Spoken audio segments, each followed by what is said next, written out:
No. No. It has to be like a really confused one. It's like, no. So we're live, yeah? I believe so. Hello, chat. Are we good to go? Can you hear us? Is it going? Well, I guess we're doing that actual context video because that is up. That's the thumbnail and the title. Hey, okay, we don't commit to anything on PAFE. So it does say that we're live, which is really good. So chat, we're just kind of gonna be hanging out for a little bit. So hold tight, just so people can start to come in, and then we will get to the video, and it is a doozy. I think we should do what Woodchuck does and just be a dick to everyone. I don't know. I take that back. I'm sorry. Oh my god. Oh shit. Now I can't say it because we're live. But if you take a look at Mahler's Discord and see who's in the Maz Kanata chat right now. Or sorry, Maz's Cantina chat. Kevin. Hi, Kevin. And my friend Josh. I think you're echoing. Is it? Am I? Something echoed. I mean, here, do you want me to find out if there's it right? I'll show really loud, and then you show really loud, alright? Echo! Okay, your turn. Wait, whose turn? Your turn. Oh. Have you never shouted before? Echo! Is that good? Well, you're meant to tell me. You're meant to hear an echo. I guess. Sure. I don't hear any echo, so. Oh, maybe it's good. I don't know. Maybe I'm just going insane, you know. Also, no, we can't afford the black background. Sorry, guys. Fuck.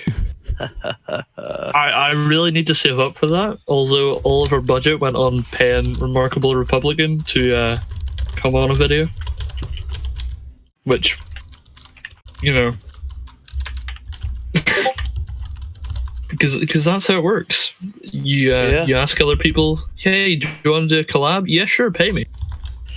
Fair enough.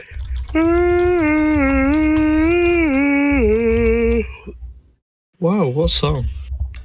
I will pull up the watch together just so we have it.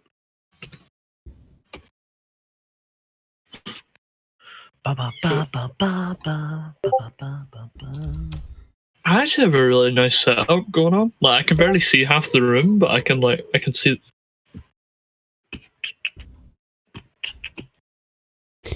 That was really loud. All right. Watch together. Every time I talk, my dog barks outside. It's quite. Put me off my train of thought. Speaking of thoughts. Thought. You absolute thought. You dastardly thought. Thoughtiola.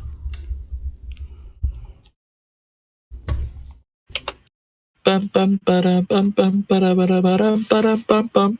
Boom. Copy this link.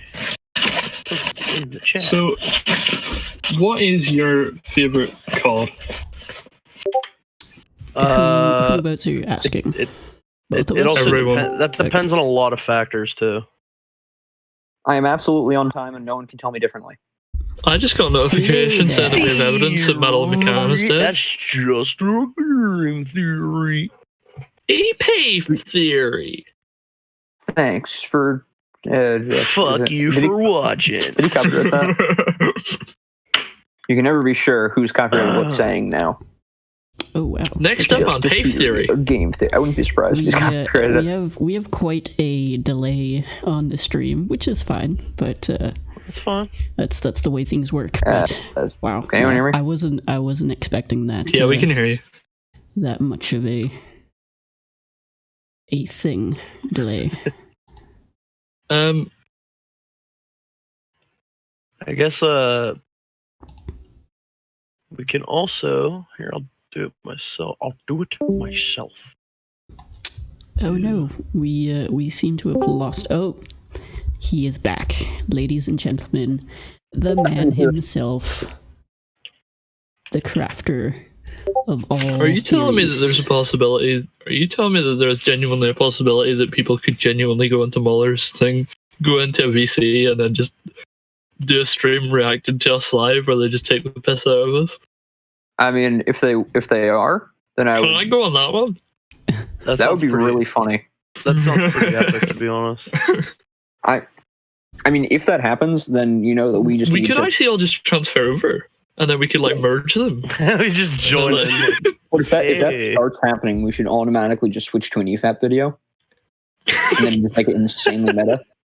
See, like as soon as I in my head, I'm imagining, you know, the mangled Kermit and Miss Piggy baby. I'm imagining that as soon as we joined their chat. Wait, I have never seen this. Is that from Family Guy or? Yeah. I linked it a while ago. I think I've heard of that. Yeah. Piggy, I don't think Kermit Jr. is doing too well. He just like looks over at him and he's just, kill me, I'm in constant pain. I mean, so which of the many videos? I forget which one we're doing. All of them. We'll do all of them. That's gonna be one long stream. We could do one, right?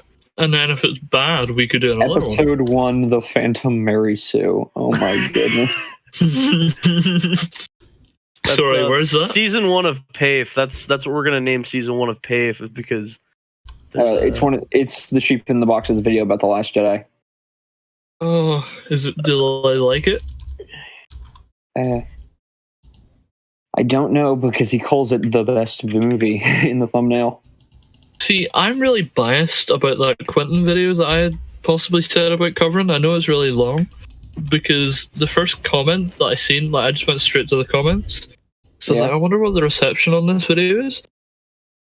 And it's like, the first comment that I seen was, "Uh-oh, Misa just legitimized a dictator." Was it Misa legitimized fascism or something like that? Are they saying the movie did that, or are they saying Quentin did that? No, Quentin. I would assume Quentin. I'm pretty sure whenever you see fucking Palpatine like mangled and fucked, and you see like Vader with no limb, and his wife dies, it's like you're watching that and you're like, oh my god, they're really promoting the message of fascism here. Definitely is the way to go. Like Kevin in the chat, the stream quality looks awful. Install Audacity, damn it. It's like there's so much wrong with that comment. Like it looks awful. It's a still image. And then he says uninstall Audacity, which is for audio. Well, I mean, to be fair, he could have been talking about audio, and he just screwed up what he was saying. He was just making a name. Yeah, Kevin. Be more articulate, you know? No, yeah, Kevin, you Slice, right? Explain to me, right? Why is our background navy and not black, right? Go on. Navy. Because, you know what? I think black is racist, so... Oh my god, you think black people are racist? Now of all times is probably not the best time to say that.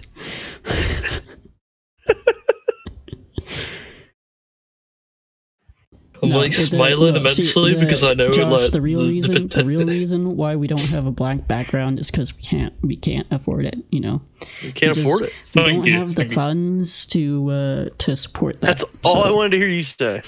That's I'm sorry, chat, but we don't have the ability to take super chats right now, so yeah, you're gonna have to watch my PayPal is in the description. Just if you want to, please send piles of cash directly to our homes.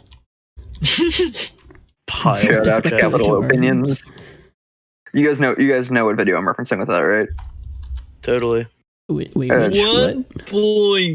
Small slice. There's a video by the channel Capital Opinion, which nice. Which he ends by saying, "If you enjoyed this video, please send pallets of cash directly to my house." Oh my goodness. Jesus. Oh my goodness. I should have said Belch. Fuck. Missed opportunity. I love how Rags just kind of casually does that. Yeah. Yeah, he did it in ours, and I was like, oh my god. It happened. Lord. Borgie, I would edit one of the things you posted. You said, actually, you meant to say Misa, which is my fastest. You said Mesa. Mesa. As in. Borgie, you messed it up. Come on, man. I saw That's like me. I saw a TikTok that was like, guys who have the initials JB are automatically more attractive, and the guy who was duetting it just posted a picture of Jar Jar with like a buff body. That's amazing. But no, goodness. I've really mixed opinions on TikTok, because it's like, I know it's bad and I know I shouldn't like it, but there is like a subsection of people that hate the people that take it seriously. I wouldn't say you take the shouldn't piss. like it. I don't think. I think the mainstream at this point does not take it seriously. It's like a joke. It's like what Vine was at the end of Vine's life. Just a bunch of shit. Is it not basically just Vine? It's Vine like, 2.0. Yeah. Well, at this point it is. When it first started, it wasn't. It was all serious, like people like lip syncing with fucking music and I all remember that dumb shit. Yeah. I remember back in the day, like I remember Try not like to cringe. the golden age of Vine, and it was the golden age of Vine was basically when it was just iFunny, where they took videos off of YouTube and then put them like in short clips to give you the funny. Yeah, that was Vine. The last like 8 or so months of its life, I think, was just Vine that. gave us Logan Paul. No, Like, I remember. I mean, I remember this like 5 years before it went down. I remember I was over at my friend's house, and he would pull up Vine and show me do banana bus, do banana bus.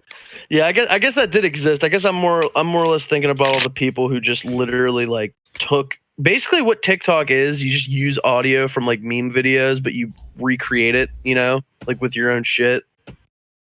That's basically what TikTok is at this point. I have a friend of mine that posts on TikTok, and I got a TikTok account just so I could see it, what it is, like what he's doing with it. did anybody see Kevin's comment? Yeah. I'm not the villain PAFE wants. I'm the villain PAFE needs. Oh, that was cringy as fuck. No.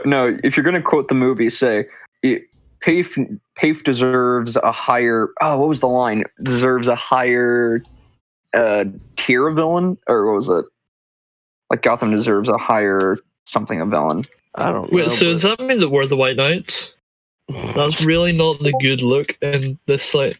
White Knight in the original context, or White Knight in the current context? Oh no. Is there multiple contexts, or is there actual context? I mean, White Knight used to be like a complimentary term, meaning like the knight in shining armor, all that. But now it's like SJW, or it could potentially be like well, the other thing. Simp. Now it just basically means simp. The idea that like people see themselves as white knights. Hey, you don't need to call me on that. Well, you make theories about Minecraft. I did actually. I did once make a theory about Minecraft, and that was the big inspiration for this title. Oh, Lord. Why, hello there, sir. Welcome. Oh, I get it. Crafter. Hello. Druminator is my name. You are just in time. We getting banned from the Muller Discord. pretty much start at 8, I am banned from the Muller Discord. Amazing.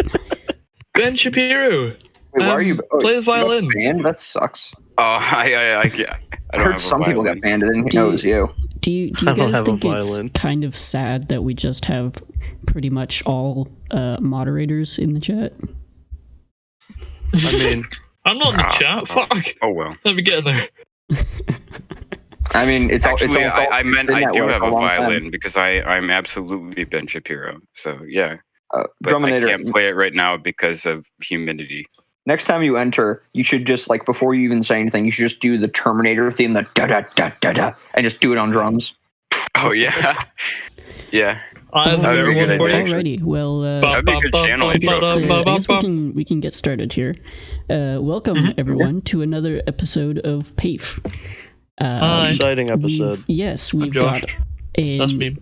interesting video for today. So I think we're gonna get started on that. And Link me the one One Sure. clarification: is it PAFE or is it PAFE? It's both. The server Josh has a refuses little. to give an answer on that, so It's Schrodinger's nickname. Are you? Yes. So it's Can it's we call open to interpretation. can we call it PFA? Oh no. PFA. PFA. That's what Leo calls it. Really? Mein PFA. Oh my god. That's his nickname for his schlong. So I okay. guess we should introduce everyone today, should we? Why not? Sure. Hey, you know what? I'm gonna let everybody introduce themselves, going from left to right on the Discord, with the exception of me, because that starts with you, Drum. Oh, it has 2 rows on mine, so I didn't know. It goes drum and then Brady meme, then says small slice and slice and big dice. Yeah. Who is Big Dice? I'm curious as who is. this Who's the big dice? slice? There's Big a chunk. small slice, which means there's a big slice. No, he's saying big No, he dice. means slice and dice. My brothers, yeah. Oh yeah, slice and dice. Does that yes, mean that you yeah. have to marry like Slice? Do you have to marry like a big chunk in order to like? It's like the yin and yang of In relationships. order to be a whole, you know. Well, the existence of a small slice implies that there is a normal slice and a big slice. So. There is a that big is true. slice. There's a restaurant. You can't. there is a leave restaurant out called The Big normal Slice. Slice, guys. Come Yeah, on. but You're, that's not you're like a being human slicist being. here. You're being It was- slicist. Meme. It was named after its founder. Well, it's Big kind of like slice. The Big Slice was named after its founder, The Big That's Slice. awesome. We're gonna get to episode 100, and someone's gonna join in on the podcast. Their name's just gonna be the Big Slice. That's just gonna be a deeper, like, tone version of the small slice. Man, Yeah, when I Slice wish I finally had- goes to I wish I puberty, he'll had be like, more "I'm the Slice big slice." Well, So, wait, do bitches.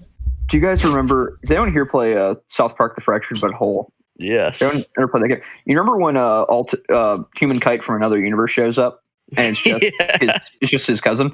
I'm just imagining the time we come in and we have a person named the Puny Piece, and it's just that. What? It's like, oh, it's Slice from an alternate universe. Chloe Kardashian just came in and she had the biggest abortion I've ever seen.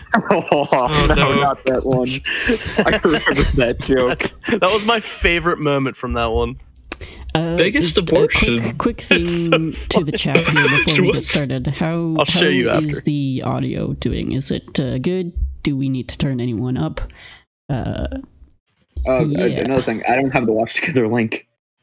Slice just wants No. validation because he likes the sound of his own voice. Everyone who's not in the watch together, excuse me, needs to hop in there so we can But get I need this the going. link. I need the link to do that. You Link better is get in there in now, the or PAFE there's official. gonna be Yeah, something coming. It's in PAFE official. Yeah. Okay. You know that thing that you're in. Yeah, the thing that I rarely respond to. Yes, I'm. All right, introductions. Starting with me, right? Yep. Yeah. I am Druminator. I play an instrument you'll never guess. I also have Violin. 100% correct opinion, so I'm excited to see what this person has to say about that. Oh fuck yeah. Well, That's great. welcome, Drum. Are you Leader. actually Nice to secretly have the right you. opinion? I can neither confirm nor deny Damn any it. details of any operation without. Talk like a suave British guy, and then you'll be good. All right, Or don't. Josh. I mean, that's how about you go next? No, Josh already Okay. did. Josh. Oh, did Yeah, you? I'll go last. I'll go last. Okay. Or theory. Hey, it's me. I'm the meme alchemist, guys. What's up? Sometimes I like upload a random ass video on my YouTube channel, and like maybe I'll like shit on another YouTuber or something, or maybe I'm making a just imply really you've long uploaded- critical video about something at the moment that'll come out at some point in the near future. Did you Or just try and I'll imply die that you before I have an finish upload it. schedule? Imply you have an upload schedule. This is why I don't do introductions. I just let people do it for me. Go ahead, Slice. Take it away, buddy. Sure. Hello, everyone. I am the Slice that is small, and yeah, welcome to the podcast. And I forgot about the Bakugan loving Freddie Mercury lookalike. You mean Freddie Benson lookalike? Freddie Mercury. No, it's Freddie Mercury if he was young and didn't have buck teeth. Mama! I have it. No. I mean, to be fair, if I'm being compared to Freddie Mercury, I will gladly take that title. I'm just saying, I am Freddie Mercury. Do you reckon he got the inspiration for that part whenever he's getting drilled from behind? All right, so I like that, but you beat me too. Yeah. Wait, just one thing.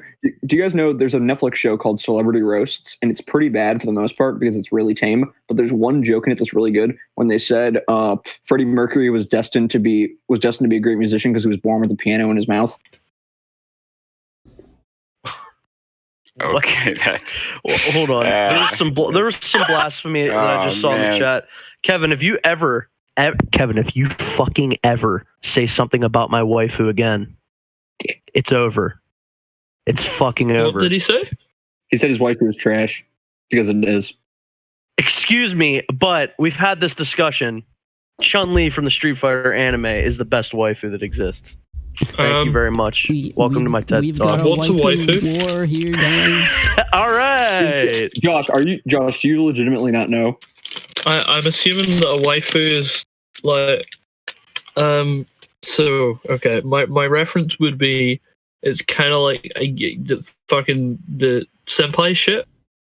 No. It's kind of related, but not. So it's like you worship somebody, and it's like, you know, I love you. You're like my wife, but I don't see you. Word.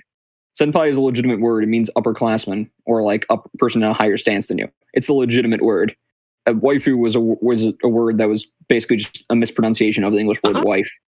So like Jack senpai. I mean, yeah, you could. Yes, that would be proper context to use it.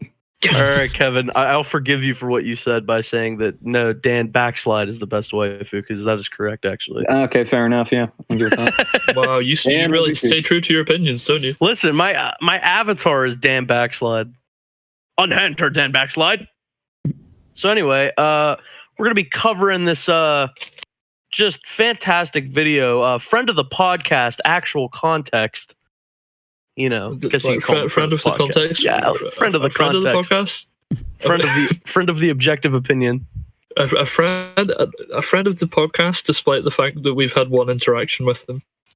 They're all friends until they become enemies. That's how we should view them. Yeah, what, is it like guilty until proven innocent? No, it's kind of weird. I had a very similar conversation with a friend recently. A friend for some reason, I forget the context of it, just said that he hates what he doesn't know. And I said, like, and he used that in a very broad term, like everything he doesn't know, he hates. And I just was like, okay, so this is how an interaction would go. Hello, my name is insert name here. Up until meeting you, I hated you. But, yeah, pretty much. Now that I know you, how do you know you hate it if you don't know it? I feel like that's way too obvious of a question to ask here, but I just can't help. You hate everything that you don't know. How do you know that you don't know something? Okay, so then you would know it. I hate your height. Well, I mean, you can know that you don't know something. Like but you can't know what you don't know. So how can you? Like you can say, I know that I don't know who shot the shot heard around the world in the Revolutionary, like the beginning of the Revolutionary War. I know I don't know that. I thought you were going to say who shot JFK. Because I know that the comedian shot JFK. So I hope somebody gets that reference. Is that a Watchmen reference? Yeah, I'm upset about that video that I seen earlier. I didn't actually watch it. I just seen the title. Much stuff to cover. Oh my goodness.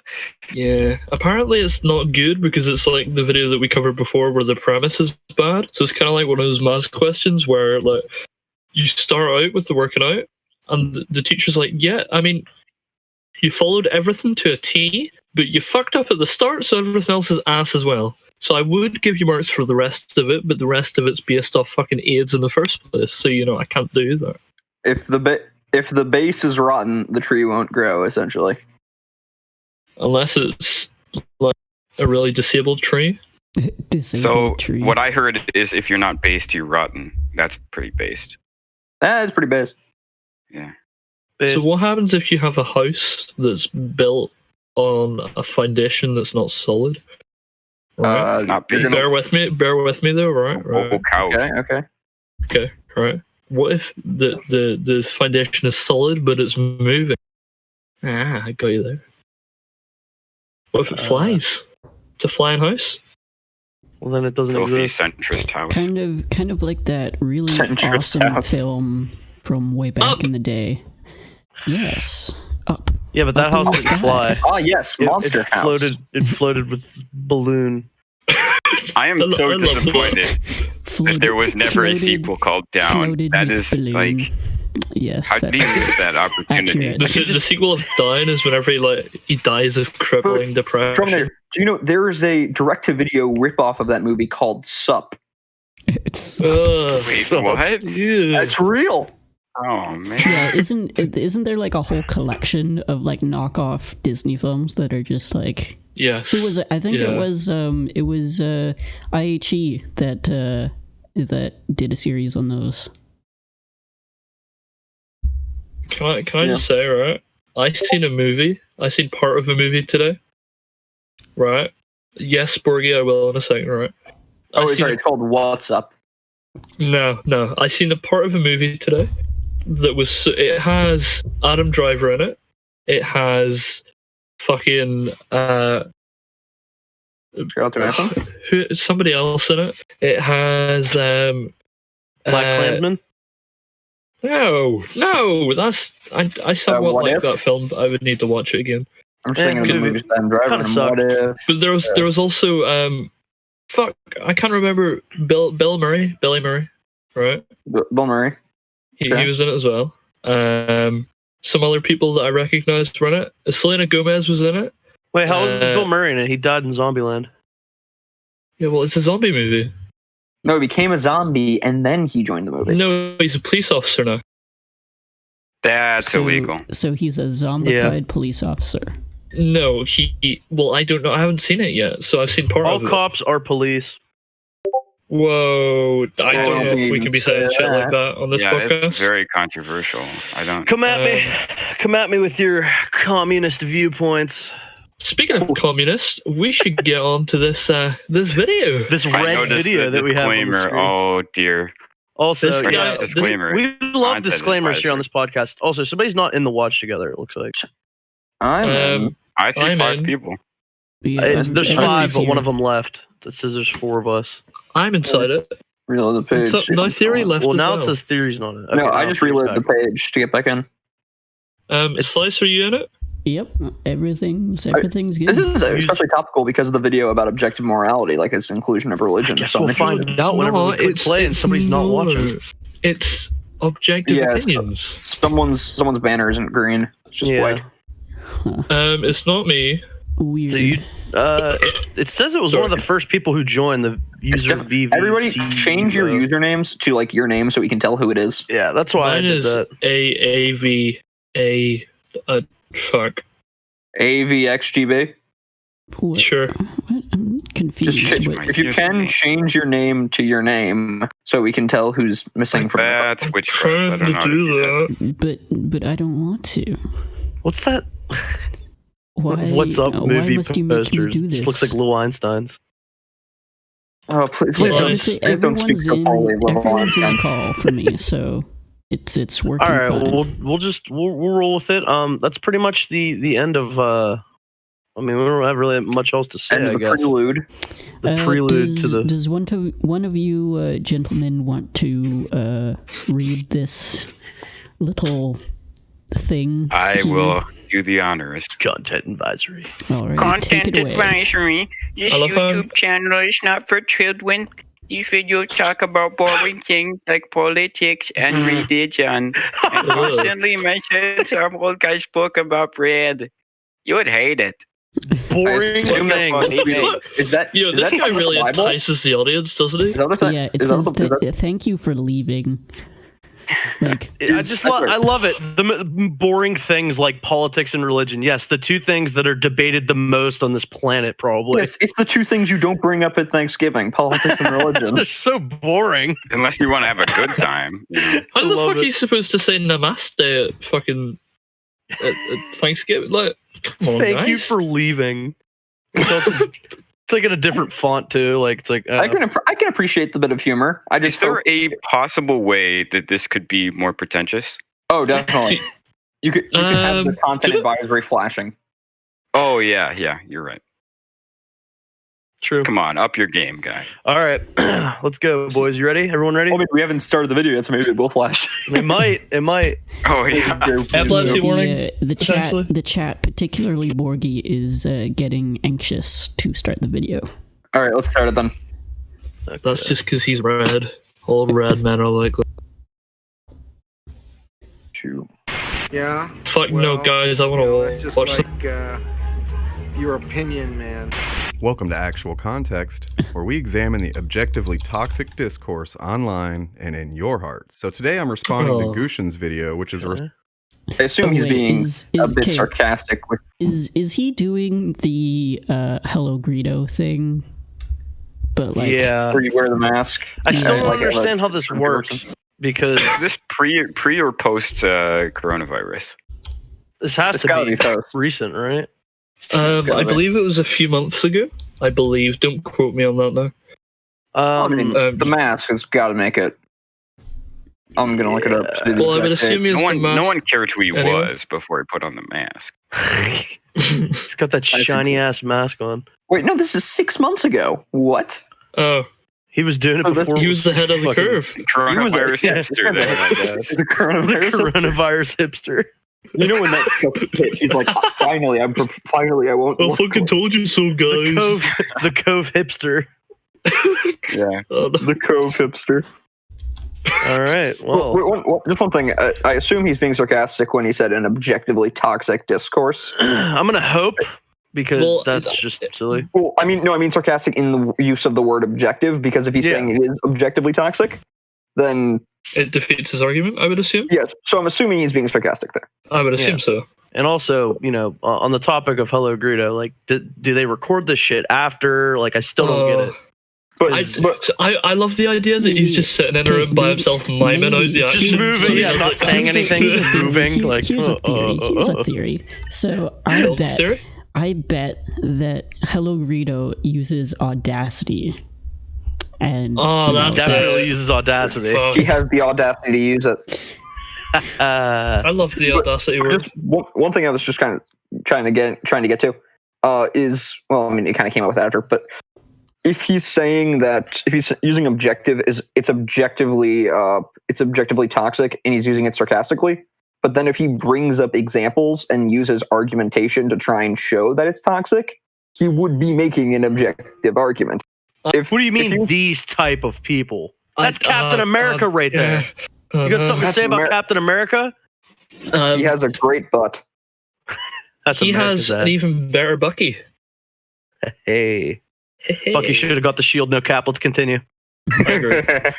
response Did he ever to some buck guy Bucky? named Mahler's ideas of objectivity in film criticism. How the fuck do you not know who Mahler is? You ready, Gushin? Can you handle this? Yeah, I feel like he's kind of a boogeyman in this guy's circle, so I'm surprised he hasn't heard of him. Hey, this, he this got us. mask Well, even if he the hasn't audio heard of recording is him, really disorienting. He is correct. Wait, sorry, what was it about the audio recording? It's just like the way that he's recording it and then doing the actions on video is really Yeah, it's disorienting, very- and it's it just is. it's kind of annoying. Yeah, it It's like doesn't match you can't up see his well. mouth move. You can't see his mouth See, move. Hello but you can see Greedo's his a eyes. professional at it. Yeah, you And can't see any of his he face. he doesn't even have you know how Hello Greedo, as bad as his is, he has a bit of vigor to his actions and stuff. Like, whereas this guy, Yeah, Greedo has to be more vigorous. Greedo has a lot of practice of being a fucking coward. The thing. Coward. The camera. He doesn't have a vibrator inside the mask. That's the problem, right? I don't. He's to like. Well, that went there. He needs to invigorate his face and make it more, interesting. Are we gonna read this bit? See, I know that we disagree on this, Josh. Correct, and objectivity and art criticism is not a thing. To save us from having a 12-hour debate on this one video, yeah, I mean, who disagrees and agrees with this? Just out of curiosity. I disagree with it. I believe you can. I disagree. I disagree. But I have to caveat that.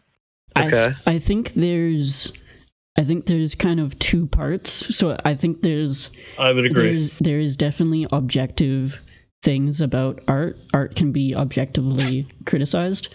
However, art is also very subjective. See, my thing would be that you can objectively critique it within objective parameters. Within a framework where you say, like, if a movie doesn't adhere to these standards, it's objectively bad at these standards, but it doesn't mean that it's in and of itself objectively bad, if you know what I mean. Like, I don't even necessarily mean film, because like film is very it's interesting, but for I guess a little bit more simple example, I guess, would be like take for example photography. I'm doing that in school, so I've had to do assignments where there is a set of objective criteria that my teacher has taught us about to do. And we have to replicate that. And if we don't objectively do that right, then we don't get the mark, right? So it's objective in that sense, but also that photo can be subjectively liked or not liked, That's kind of like something that I heard about doing art like GCSE, which I don't know what the equivalent is for American people. Whenever I was like 16, I did like exams for art, and we had like an end of unit thing where all of your artwork across the year would be, and I'm sitting thinking, like, I thought I did pretty well at everything, but I would look at other people's and I go, in my head, I'm like, theirs looks so much better than mine, and I ended up with an A, and other people that I thought were better than mine ended up with lower grades. And it's very much one of those, like, because it is so subjective, even whenever you try and critique it and apply standards to it, you're never going to get a truly... It's kind of like the argument is, who's to say that your objective standards are the best ones, or, you know what I mean? To say... Quick interjection. Someone in chat is saying that your Discord notifications are coming through on the stream, Josh. So you might want to go to... do not disturb. Oh no, that's Slice. Oh, Slice. Okay. I don't know. Whoever the host is. Yeah. No, anyway, I go ahead with your interjection. Awesome. That was. Oh yeah, that was it. Okay, I thought it was about the conversation. Yes! I thought you saw a comment as you were about to say it, and then you read the comment. Yeah. No. I got away with that one, guys. Yes. To say that it's not a thing is just wrong. It's very disingenuous. If I were to put two canvases and one has the Mona Lisa and one is a blank canvas with nothing on it, I mean one is art and one is not. Well, it always depends. See, we had this discussion earlier as well. Me and Drum. We had a discussion as to what is art and how do you define what is art. Because from this title alone, it says, like, why do people call their opinions objective? And then references film criticism. And then the fact that this is brought up would insinuate that in some way art or film is art in a way, right? And I'm not going to dispute that or argue for it or against it. But it brings up the conversation: what is art, and how do you define what? Like, the example that I would use is there was a banana that went up in a fucking art exhibit. Yeah, it was duct taped against the wall. Yeah, which is fucking AIDS in my head. And I'm like, what the fuck? Well, but at the same time, go ahead. Sorry, just one thing I want to say is that a lot of people that go against the one of the biggest arguments I've seen against the objectivity argument, that you can be objective with anything, is that they'll say that everyone has their own standards for how they view a movie. And to that, I'd say, yeah, but once you establish, if you go into an argument and you establish what your standards are, like these things that a movie should go by based on writing, then you can objectively view that movie by how well it meets those standards. And true, you could say, oh, well, those standards are different for everyone. Yes, but there are certain standards that almost everyone has. Almost everyone wants to see a movie that has a logical through line. Exactly. One point that I made earlier, we're just having a small chat about that earlier, but one point I made there that I'd like to make here as well is that what works in theory and what works in practice are two very different things. Yeah. And I'm concerned with what works in practice. So you can abstract and you can go to a new abstraction until you are blue in the face, and you can construct your definitions in such a way that a banana taped to a wall is considered art. But in practice, that's something entirely different. And we live in the real world, not the world of merely abstractions. So, but see, my argument would have just been like, how do you define what art is, and who decides what is and is not art? Because it's like one of the examples I think Leo brought up was if it's, or what was it? The definition or something was if it's created or imagined by a person. To which I would say there are horses that do piano. I wanted to see. So I'm like, do they count as that? Do you know what I mean? Do you know what I'm trying to say? Like, if you have a species like horses who are like, there was horses that were doing paintings. They just like stuck a brush in its mouth and it like licked the canvas a few times. So would that also, is that art? Because it's not a human that's done it this time, it's just a being that's done it. Do you consider like anything natural art then? Do you consider bananas art because it's like it's a natural? You know, it's kind of it gets into a lot of questions that are strange, I would say. And that's why I just said, I was like, listen, for the sake of this podcast, we can have this discussion someday for sure. But some other day. It's more or less, do we agree or disagree with what is on the screen? Just as a blanket statement for now, at least. Also, to be objective is to analyze something irrespective of bias. So again, like Theory said, if you set up that standard, then I think that's just by definition. Drum. Is this man saying that Gaitan is objectively correct? Yeah, that's what I was thinking. Yeah. No, obviously I don't think he's foregoing all objectivity, but we'll get into that, I suppose. I must caveat all this by saying that this is a piss take. This is a bit for a bit. Yeah. So are we all ready to continue with this? Yeah, I think so. Sure. Okay, bye. Peace, love, No, wait. Yes! I have no counterpoint because Gushin is brilliant in her analysis, but I do have supplemental ideas I'd like to add. Really, other than a few added points, I want to examine why people feel the need to claim objectivity in their criticism, and why these people are so aggro when someone questions their claim. Oh man, it's a good thing I watched Jack Saint's video first. I had written half a Okay, interesting. Hi. That's interesting. I also have to say, like, I really see what you mean, Slice, about his actions, and like they seem really, really like mannequin-esque, if you know what I mean. They don't seem human. Wait, whose? Oh yeah, this guy. Yeah, actual context. Like the way he moves his hands and like his eyes and everything, he just looks so. I know it's because I can't see his face, but he's just so expressionless. It's like really. Yeah, because like if you're going to go this route where you do your recording recordings, like audio, voice recordings rather, separate from your visuals, like you have to put some effort into it, right? You have to show that you're you're excited or whatever about whatever it is that your voice recording is about, right? If those don't match, then it just kind of comes off as looking really strange. I don't even know if it doesn't match, but it just looks really bizarre. You know what I mean? Yeah, I mean, strange, bizarre. Artificial. Well, yeah. Well, sorry, yeah, I'm a retard. Shall we continue? Also, This guy's hello happy there, Skeleton. How do you do? Hi, Kai. I'm not sticking Hey. around, I'm just saying hi.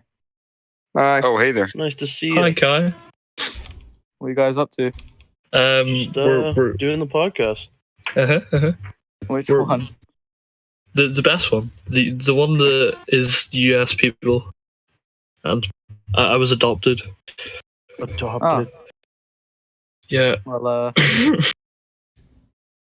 Hey! By the way, Kai, I have Yeah? to say, right? Are you looking forward to the one tomorrow? yeah, I'm which one is it? Oh, there, Spider-Man, yeah. That'll be fun. That'll be Oh, fun. fuck! I'll check my calendar quick. I've I like mean, technically it's later, but yeah, it's the time between this one and the next one's very short. I noticed. that's what she said. Who? Oh. Charlotte. Yeah, maybe, I don't know. Oh. All right. Well, Happy to see you, Yeah, and nice to even hear from happier to see you go. Yeah, I'll see you in a bit. see you later, bud. Bye, Kai. Wait. Thanks for Drop a stopping like on by. the stream while you're No. at it. No. All right. So- Should we? You wanna? Kevin, back, or Kevin in should the we- chat says play Duel of the Fates. We Oh, can't no. do that. We can't do that, Yeah, Kevin. I'm right. sorry. Is that in reference to the time that Kai tried to it's derail a our entire reference to stream? Kai. Yes. Well, anyways, When last we left the video, he just said that he was glad that he watched Jack Saint's video, which is not a sentence that a don't sane hear that human being sentence should often. utter. I'm glad Yeah, that I heard it's it. not a good So- video. You, if that sentence comes out of your mouth, you need to rethink your life. I'm Is sorry, that the one with but like, Patricia Taxon on it? oof.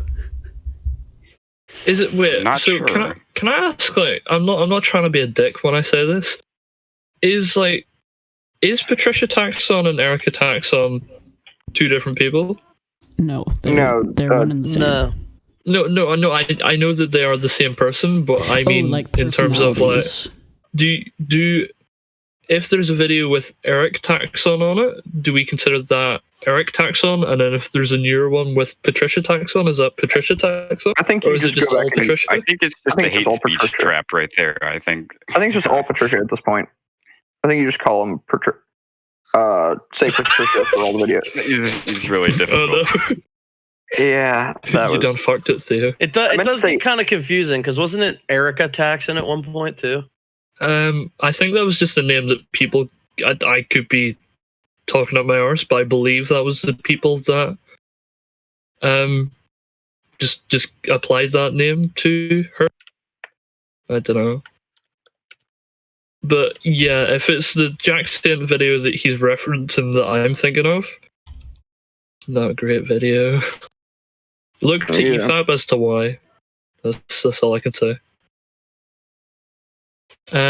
We all good on the ready to continue front? Of course. Yeah, sure.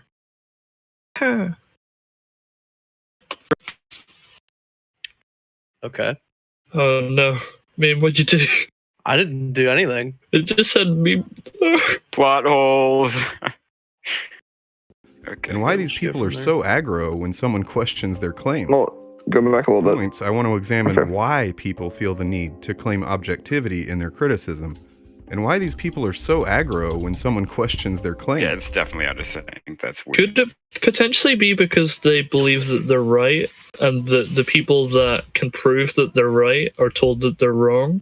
Also, And then if we're- those people could potentially get annoyed that they're told that they're wrong despite providing amicable reasoning as to why they're right.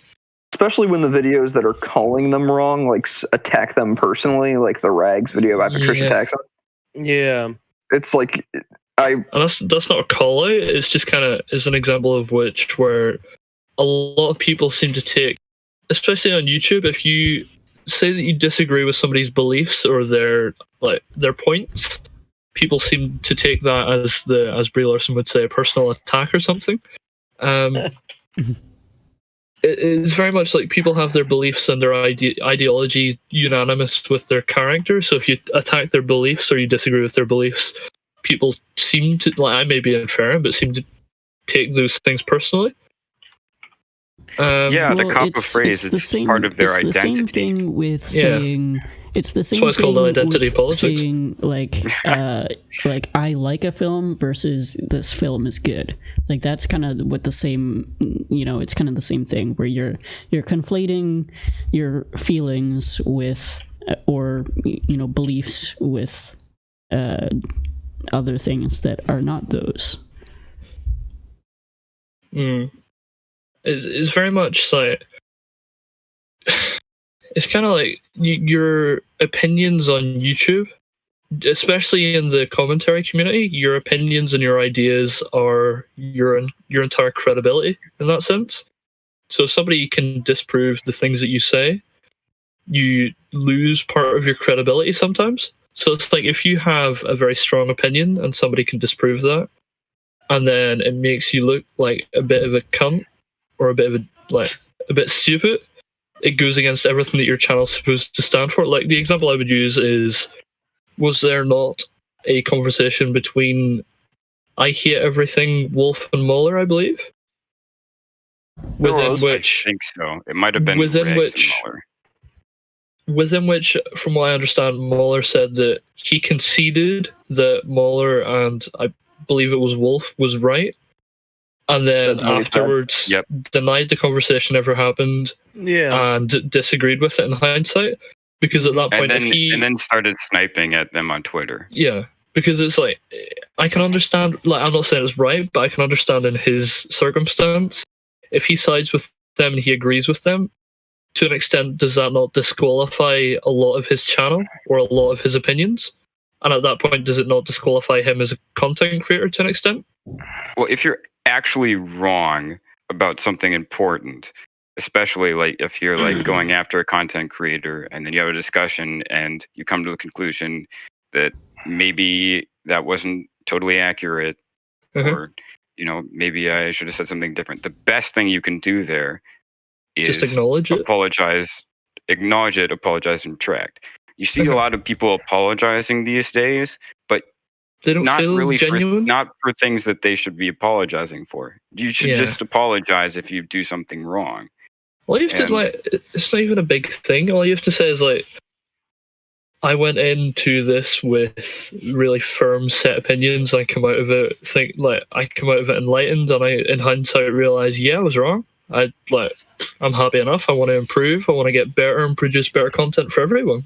There's no shame in saying that, but there is an element of this guy that I've followed for years has just said, like this guy that I've followed for years, who I hold his opinions to be like in relatively a high regard, has just straight up went back on everything that he's founded his channel on. Yeah, pretty much.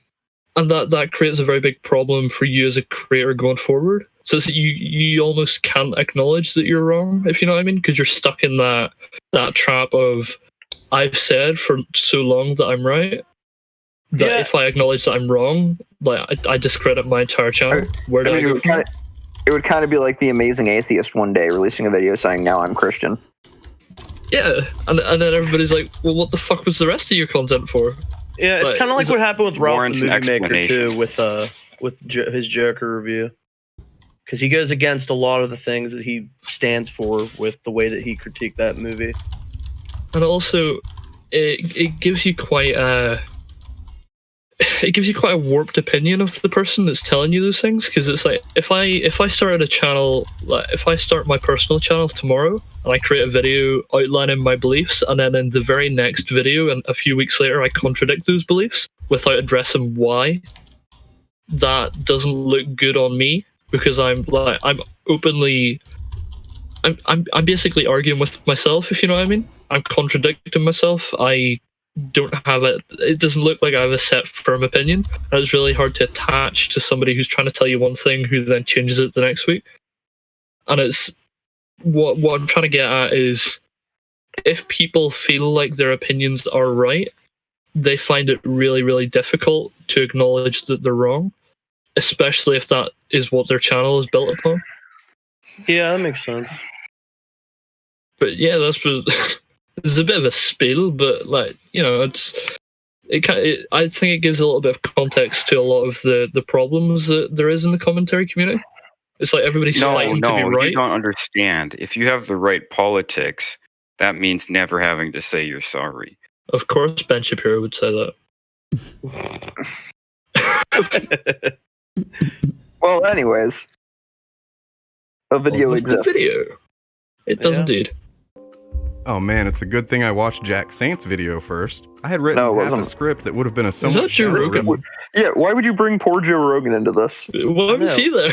Yeah, wait, I actually am confused. I must be...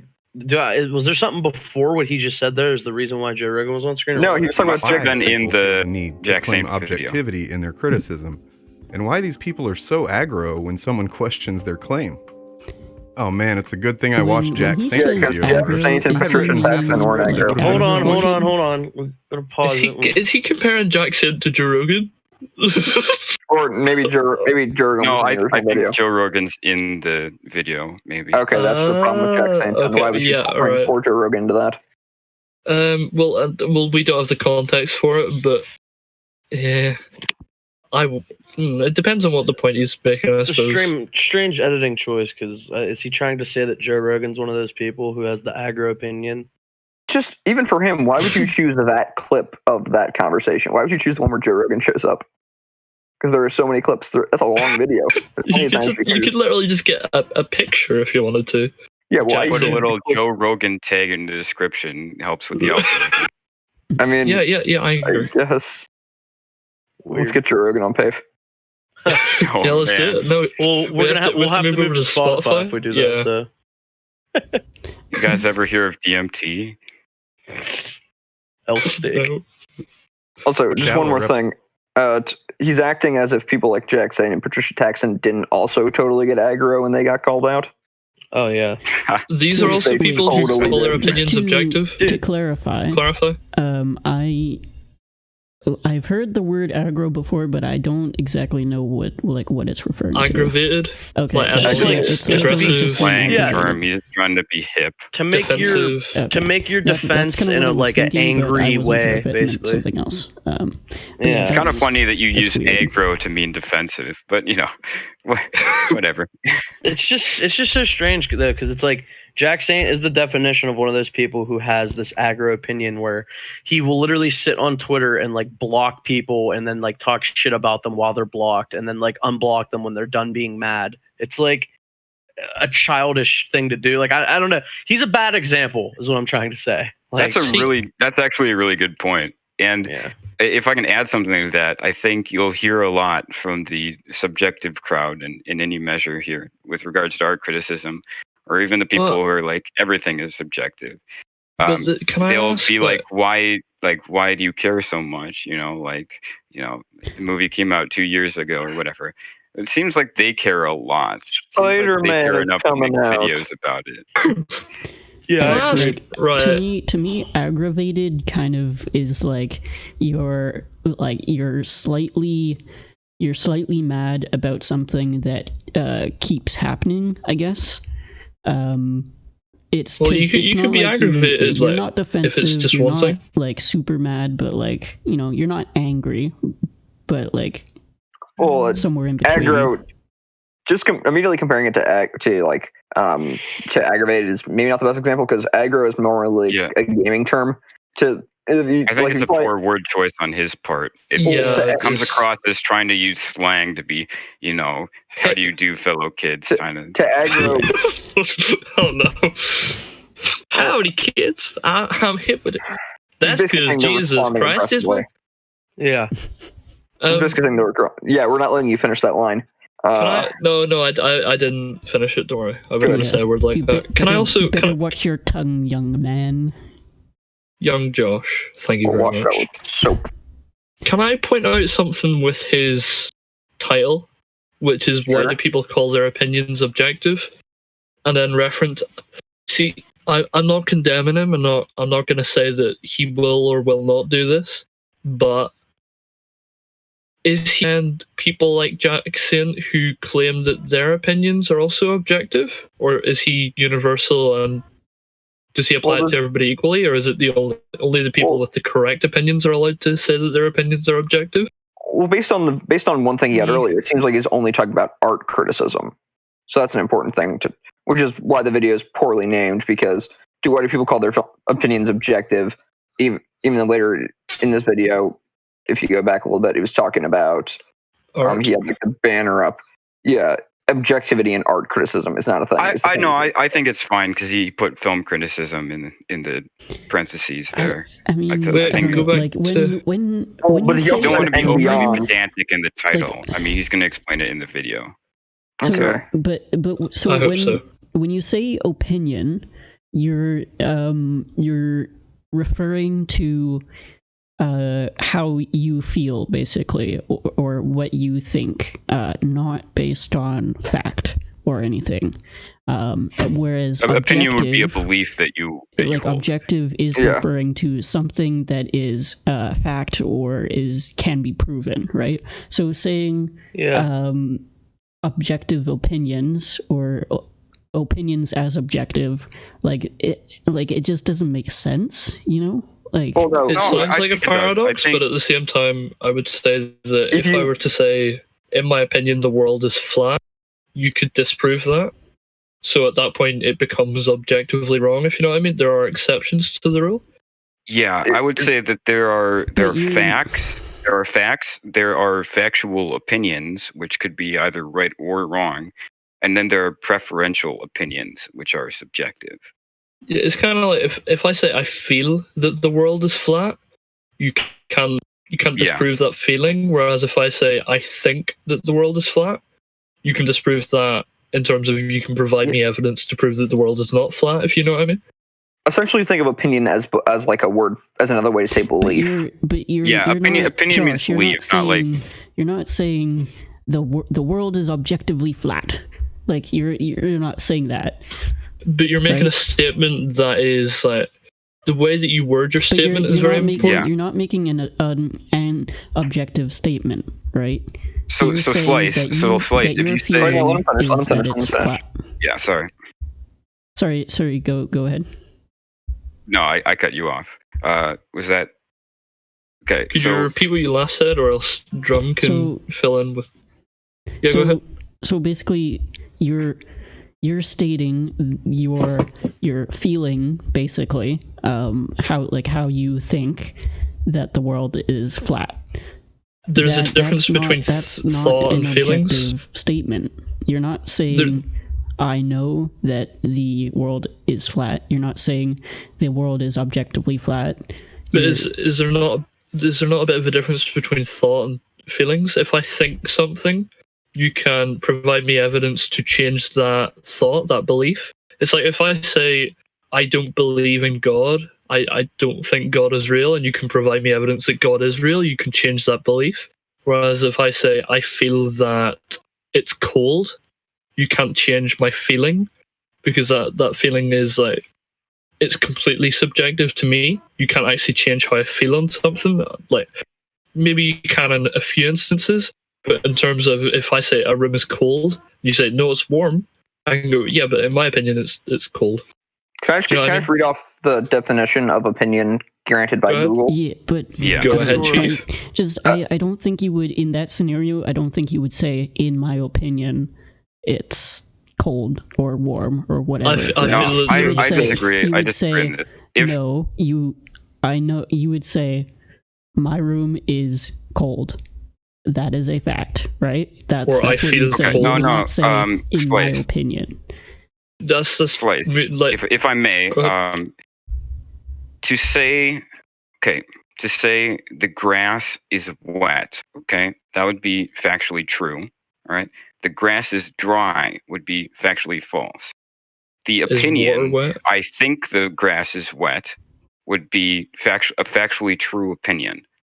The opinion, I think the grass is dry, would be an objectively false opinion. So, And then the opinion that you prefer wet grass to dry grass would be a preference, and that would be subjective. it's like Just to read the definition I said that I makes have. sense, but Opinion is defined as a view or judgment formed about something, not necessarily based on fact or knowledge. The idea here being that an it can opinion be. is a view. Yeah. And you can change someone's opinion. You can change someone's view or judgment by giving them new facts or knowledge. But I don't know that you can change necessarily a feeling, if you know what I mean. Like, I think in my head, a feeling and a thought are two different things. It's like you can have a thought that's grounded in objective fact, or you have an opinion that's grounded in objective fact or disproved by objective fact. But feelings are separate to that. You can't prove or disprove a feeling, if you know what I mean. You can't quantify feelings, I don't think. Sure. Not yet, at least. Oh no. So I think what we're getting at is that opinion encompasses both factual statements that could either be true or false, Yeah. or it can include something like a preference or a feeling. Mhm. So it's sort of a catch-all. I think a lot of people use opinion to mean the opposite of fact, and I don't think that's That not would the just way be that the language is set up. Objectively wrong, objectively non-factual. I would say it's a different language than the It's English wrong. language. It That's is what different. Yeah. I don't know. I just think that if you're talking about facts, or well, I shouldn't say that. I should say if you're talking about anything relating to how you feel or you think, or belief, worldview, facts, objective stuff, whatever that you're talking about, you need to think about how you're going to present that, because presentation is very important. Like in the context of you're presenting this thing as your opinion or your thoughts on it or whatever, as opposed to what do you call it? To presenting it as a fact, right? Which is you need to have some. You have to watch your language, because it can get really screwed up, which is kind of like opinion the Patrick and Wilms objective kind of come in, like the two different things. The Patrick Willems video that we did, the thing with that was that he would say that he's trying to be objective as possible, but then at the same time would sneak it's kind of like he would sneak his subjective opinions in through it, and then kind of like the insinuation is that his feelings are correct, the way that he says that, like, I'm not quoting him directly, but if he were to say that I think this film is bad, right, he could just say, instead of saying I think it's bad, he could just say this film is bad. Yep. And without having, like, in hindsight, he could go, oh yeah, no, that was just my opinion. But because he doesn't clarify that, you can take that to mean he believes it to be objectively bad, or it could be he believes it to be bad in his opinion. But because you don't get that context with a lot of creators, you have, like, it's kind of like with people like Jack saying, they'll do the same thing in terms of they'll say that what they believe is right, if you know what I mean, in terms of it's you can have an opinion but phrase it in a way that it's like, if I were to use the Earth is flat example, instead of me saying I think the Earth is flat, I could say instead the world is flat, which is an objective statement. But then if somebody calls me up on that, I can just go, oh yeah, no, it's in my opinion, which is a lot of people like Jaxian and people within the commentary community generally will edge on the side of saying, yeah, no, what I was saying was subjective, but because I didn't apply that context or give that context to the viewer, you don't have that, and it's right. It sounds like they're making an objective determination, if you know what I mean. Right. So with, I guess, let's say with a film example, you could be, you could say, I think, or you could say this film is good, right? Let's say you've just watched a new film and you're making your video on it, and you say this film is The good. Godfather. And then you go back later and say, in my opinion, that doesn't work for me, but to make it better, to make your statement a little bit better and more kind of clarified, you could say, I enjoyed this film. I like this film. You're therefore that, because then you're not saying whether it is good or bad, because as soon as you say something is good or bad, well then that kind of implies that there is some objective standard quality to it, quality to it being good or bad. And you can't really, just you saying in my opinion does not rectify that. Like, once you have said that it is good or bad, well, you know, like, do you kind of know where I'm getting at with that? Yeah. See, on the other hand, though, I can understand from a creator's standpoint, you don't want to have to say every time that you say, I know there's ways around it, but you don't want to always have to say, I think this is bad in my opinion. It's a lot more it's a lot more damning if you say something is bad or something is good. It's a lot more hyperbolic. It's going to entice people a bit more, and it's not necessarily right, but it gets a lot of people's attention. Just do what this guy does, or what IHG does, where they just put a disclaimer at the beginning and says this is my opinion, and then you never have to say it. That's a whole other thing. This is all my opinion, apart from the things that I say aren't my opinion. So, like, what I would say is, I guess for an example, I would say, I like the prequel Star Wars films. Those are films that I like. Oh, no. However, they are bad films. I like them too. Okay, you see there? So now we can go and watch them, and we can write down everything to make sure that my statement that they are bad films is correct. That has nothing to do with me I would liking say them or not. Revenge of the Sith is an exception. Oh, just one more thing to clarify is, even if they say at the beginning, "Oh, this is all my subjective feelings about it," whenever they make an objective argument, that's still up for criticism. For example, say if, like, in a ridiculous example, I say I really hate the movie Joker, and then someone asks me, "Why do you hate the movie Joker?" It's like, "Oh, the part with the space aliens made no sense." It's like that didn't happen in the movie. It's like, you see, what I said was objectively wrong. Oh, yeah. I thought you were just going to quote the Ralph video because it's so bad. Yeah, I thought you were going to as well, honestly. It's it's very much the, if you have a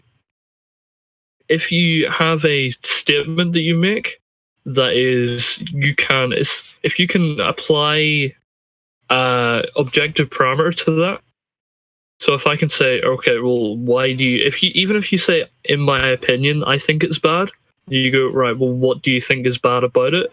You can start to create a framework by which you can apply that to other films to see if it holds true. So, for example, if I say, I think the prequels are bad because from a writing perspective, potentially, right? I'm not saying that I agree with that. I'm just saying, like, hypothetically, I could say that the prequels are bad from an acting perspective, from an execution perspective. And then if I could qualify those things, I could apply them to different films, which is what film critics generally strive to do, to have, like, an overarching universal determination of what is good and bad, if you know what I mean, in terms of film. But I feel like a lot of people sometimes get that mix wrong, and I don't know personally what the right mix is. the best way that I could see to do it is to go through like internal consistency, writing, like essentially everything writing, because you can quantify that, whereas you can't necessarily quantify a lot of the other things, and you can't really like. In my opinion, oh no, I've done it as well. I think if you have a movie that doesn't make sense within the context of the writing, is it not damned to fail from the beginning? Can it really be good past that? If you know what I mean. Well, I think that takes it back to objectivity versus subjectivity, and the only thing I have to say there is, supposing that it was all just subjective, we do exist within a cultural context. We do exist within a context where writing being coherent is considered to be good. Yeah. So I think it can be reasonably attributed to criticism or praise to use good writing in that way. I'm gonna use a controversial example. This is a hot take by me. Oh Christ! Go for it. Bakugan is bad. No, and here's something that me might get on my ass about, but we'll find out. I'll take JoJo's Bizarre Adventure is objectively horrifically written. Oh, agreed. But boy, do I enjoy that show! Absolutely. Oh my goodness, it's so much fun. If you asked me, like, that's a great example of the subjective versus objective. If you asked me objectively how I'd rate JoJo's, I'd say like 3 or 4 because there's so much that makes no sense. But if you ask a subject, it's a 9 easily. It's the same thing I would apply to the prequels in terms of I wouldn't say that Revenge of the Sith is a good movie. If I apply We can have that discussion framework later. to it, I don't think it's a good movie necessarily. Like I wouldn't say it's a great movie either, but I still really like it. I really enjoy it. You know what I mean? Probably not a great movie. But see, there you're choosing your words carefully, right? You're splitting the way that you think. Feel. The way that you feel. Your about feeling the and your films, thought. You separate those two things. Yeah, versus how the film actually is like made objectively, right? And what's frustrating about that is that it is simply acting consistently, rationally, and with a little bit of humility, a little bit of grace. And it seems like that is in short supply, I think. That reminds me of the moment where Obi-Wan jumps out the window and Attack of the Clones. And then like straight afterwards he's like, think Anakin! I hate it when he jumps off the thing. Yeah. Well, now that we have thoroughly established the difference between a subjective feeling and an objective opinion, No, it's thoughts and feelings. That was why I was letting that go, because I was like, there's no point in cutting this off because I feel like we should just have the conversation now and then that way, because it's going to get brought up again. Yeah. So yeah. You know, I had written half a script that would have been a somewhat shallow replication of his video, Can Art Be Objectively Bad? That would have been embarrassing. But it's comforting to know my views on this were on a proper track. A similar video by the channel Just Right also gave me great... Oh no. This guy... This is the problem. He has bad teachers. Oh no. Sorry. It's like... It's like what we were saying earlier. If you have a rotten base, it's hard to have a good tree, you know? Yeah. If you're not given the good material to start with. It seems to be an echo chamber as well. I don't know if he's just citing videos that back up his presupposition here, but it doesn't. I mean, it doesn't appear to me like he's viewed any counterpoint on this at all. Go ahead. I could be wrong about that, but I'd like to have him be like, "Oh, I watched this video and I thought it was wrong," or something like that. See, maybe he'll do that in the video. Let's give him. Okay. I have one more thing to say, right? I absolutely love the fact that he references Jack Saint, and then essentially in not so many words says, "Well, I'm glad that my opinion was like solidified, or I'm glad that I'm on the right track, objectively right track." Right? Objective opinions again. Well, that goes back to is he making the argument that you can only not be objective in film or like art? Because he says film criticism, but he also says and beyond. Yeah, which is well, as we all know, fucky. Jack Saint is a proponent of just like objectivity, like doesn't exist in like pretty much anything entertainment. So. What happens That's if there's so a film? humiliating. What about the Numberjacks? Has anybody seen that, or is that a UK thing? The Numberjacks? The Numberjacks. So it's a TV show with numbers, and then they like add each other onto each other to make bigger numbers, and then there's like they shoot each other out of the side of a sofa, and then they go and do stuff. They're like superheroes. That's probably a UK thing. Goddamn British cartoons! Can't you guys just have like something cool like the Avengers? We had those too, but they were in short supply. Short supply. All right. Just Right also gave me great points to start from in this analysis. Also, the idea that we can judge. I hate that he pulled Immanuel Kant into that video. I really hate that Just Right did that. What's this? The video with Just Right when he was like brought up Immanuel Kant. I really hate that he pulled the content to that to try and support his stupid beliefs. Is Just Right the one that said, "This reminds me of Karl Marx"? Was that him? Because they all do the same thing, though. It's the exact same thing. This reminds me of Immanuel Kant. Why? Because I want to shove it in this 10-minute video. This reminds me of Big Idiots. No, it's not even that. It's not even like that, because almost everyone will say like, "Oh, well, Marx just did not know what he was talking about." But like Kant still had like in like the idea of moral philosophy still introduced some interesting ideas. But it was very duty based. It was very like his ideology very much like justified Nazis, and like essentially if you had Jews hiding in your attic, you have a duty to your state to not tell a lie. You have a duty to not lie. That's, if I remember correctly, that's not. He wasn't saying you have a duty to your state. Oh, you just have you have a moral obligation to not lie. But what he would also say is you would also say you have a moral obligation to protect them. But would he though? Because like, I thought it was that they used him as justification, whether it was or not. I definitely know that his ideology was definitely associated with the Nazi ideology, in terms of like you do your duty and. Yeah, but that wasn't his fault. Yeah, I'm not condemning. Like he did die before. Like I had this conversation with my philosophy teacher, and I was like, does this guy like?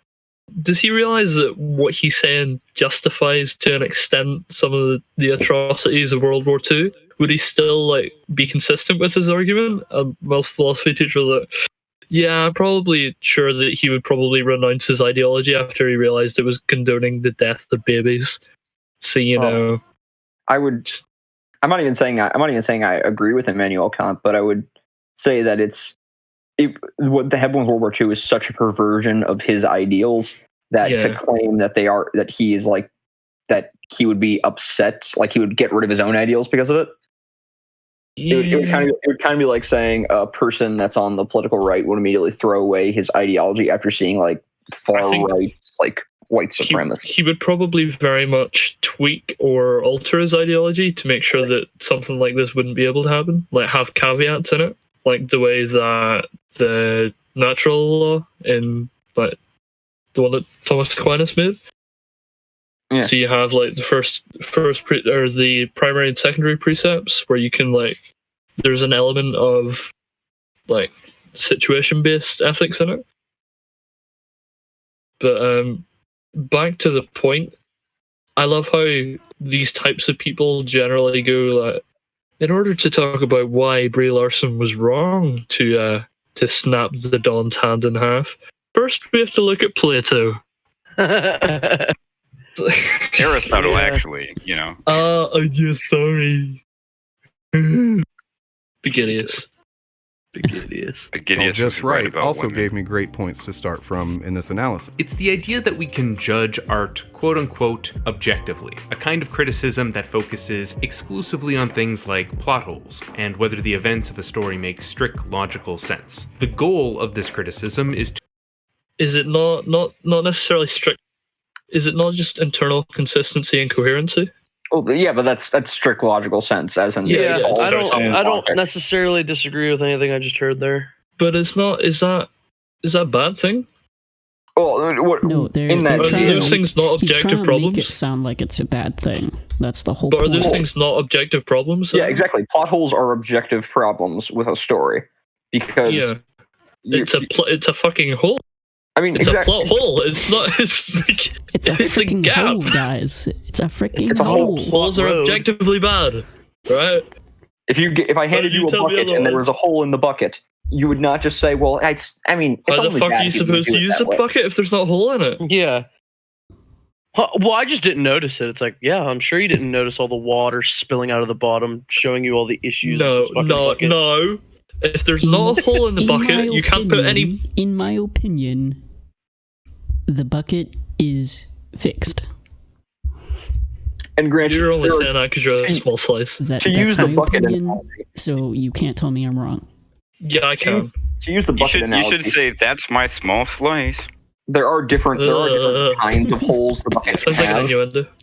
For example, like No, if you, Here's If my you- small slice. Let this Oh, man man. speak, goddammit. if you were to nitpick a movie, and you found like one part in the movie that was inconsistent with the rest of it, but it's like so inconsequential, that would be like a pinprick in the bucket. Like maybe some water comes out. But if you That would be like a It's janky still- handle that's like, it's I still an don't think I objective trust problem. this thing. it's an objective problem, but it's not as bad. Yeah, it's like As- there are different. There's a scale to it.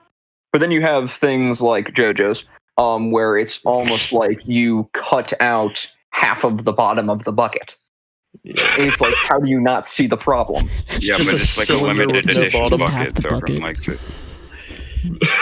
Yeah, Well, hey, is it a bucket half full or a bucket half empty? It's up to you. Oh, no.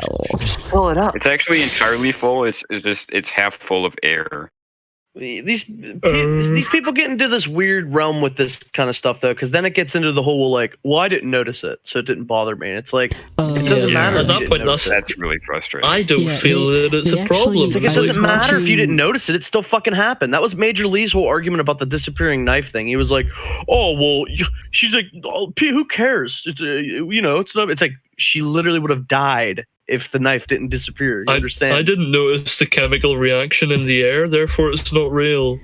It's not a problem. Yeah, I was watching. I think it was like EFAP 86 or something. They were taking a look at cinema wins, and at some what point guy? in one of his videos, he does kind of like do that argument as well. It's like, well, I didn't notice it on the first watch, so yeah, that Therefore, has win.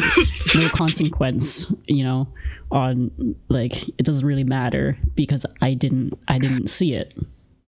It's How like, many of us noticed the disappearing knife on the first watch? I didn't. I certainly didn't. But like once I Mahler did. pointed it out, I was like, yeah, that's To be fair, I was that's falling It's asleep in that Yeah, meeting. shit. It's very much one of those like in a situation like that, I like as a viewer, you don't expect there to be problems with a fight scene necessarily. Like you go into assuming Yeah. that it's gonna make sense because you're watching it for the first time and you're assuming that that not always, of course, but I know for myself, I go into a movie assuming that everything's gonna make sense, and then whenever it doesn't, then the problems arrive in retrospect. It's not Well, necessarily a my thing I reaction catch on to at the time. The past couple years have taught us to not go into movies with that mindset anymore. Yeah, Yeah, You do the not bare know- minimum ought to be like maybe you give them the benefit of the doubt on like one mistake. Although, but, like, right? Logical consistency, like I don't know, it's really odd.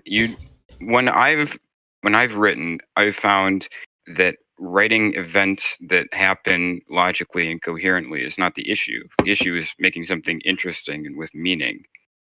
So I don't. Which is Well, I mean, I I would don't still see why say- you have to But then- sacrifice the. But then people will also bring up the argument that if you go into Argument. watching a film with the mindset of looking for inconsistencies and flaws and You're stuff, not going to enjoy yourself yeah, you're necessarily. gonna ruin the experience for you. Oh, And it's like, oh my well, goodness. no one really Okay. goes into the theater Wait, with that mindset. But when Well, I they do didn't- see it, it can ruin the film for you. It I have a Did great anybody go fucking into- film. I've I have an amazing counterexample to just go against that, and it came up very recently for me. It wasn't a film, but it was something I was reading. I was reading a comic called Dead Man Wonderland. If anyone's ever heard of it, I have. It's really nice. And when I was reading it, I was constantly looking at it objectively and saying, "Oh goodness, that doesn't make sense. That doesn't make sense. That doesn't make sense." But then at the very end of it, like the last few chapters, they explain everything. And because I was looking at it through that like nitpicking lens, when everything made sense was so much more satisfying. Yeah, it's very much one of those, like, if you like, there is instances in which if you pay attention, if you're trying to look for flaws, like say for example, if you have a movie that doesn't have many flaws, and you pay attention, you try and look for those flaws, the fewer you find, there is a possibility that you could have your experience enriched by the fact that you've like 100%. Paid close attention and found that there aren't many flaws, and that you're a lot more satisfied with what you've seen and like consumed. Mm-hmm. Yeah, Consumer. That happens to me sometimes, honestly. Like when I go back and watch something like Terminator 2, and I'm like, wow, this movie is very soundly written. Like there's really not a lot wrong with this movie. Like when you try to look for things, and like except for the Badger problem. Remember what Mueller said the Badger problem was? Oh yeah, the fucking. You mean the entire plot of Terminator, basically? Yeah. Stuffing a gun inside of a badger. He said some animal like that. It's like if you can't bring stuff back, just kill an animal, skin it, just stuff it in like they did. Stuff a gun inside of it and send it back with them. Like they did in Empire. Oh shit! But yeah, I do get to double back. I do get enjoyment out of that. I mean, I don't necessarily go into every movie that I watch with the mindset of, oh, well, I'm gonna sit here and wait till I see a problem and be like, aha, yeah, it's a problem. I'm like, no, I'm gonna watch this movie, and if there's glaring plot holes in it, I'm gonna be like, wow, I want to get my money back. Actually, this is fucking dreadful. Well, I think it's more that you expect. So like when I went in to see 1917, I really enjoyed watching that film. However, there were like a couple times where I saw a couple inconsistencies with minorities, certain things, like really small things that you probably wouldn't notice. But for whatever reason, I was able to pick up on them. And in my head, when I was watching it, I was like, wait a minute, how did that happen? But at the same time, I was like, you know what? I'm not going to worry about that because it doesn't impact the story. Like, it really goes back to the magnitude of the plot holes. And I was able to enjoy the rest of the film. So, but as we were saying before, it's very much a case by case thing, because if you go into, for example, if you use the book that Theory was talking about and you're paying attention to the plot holes and so forth, and then it's all explained and tied in a bow at the end, and you get a lot of satisfaction from that, that experience is going to be completely different to if you're like analyzing and looking at all the plot holes of a movie like, say, TLJ, where you're going, oh no, stop. Yeah, and that also inherently leads you to doing the thing that they say you shouldn't do, which is go into a movie and overanalyze things, where it's like, if you watch something like The Last Jedi, you see all these problems with it, and then you're like fucking pissed off, and then you go into the next movie, you're like, well, I expect this to be a fucking train wreck, so you're like, let's see all the bullshit that comes up. You kind of go in with that mindset.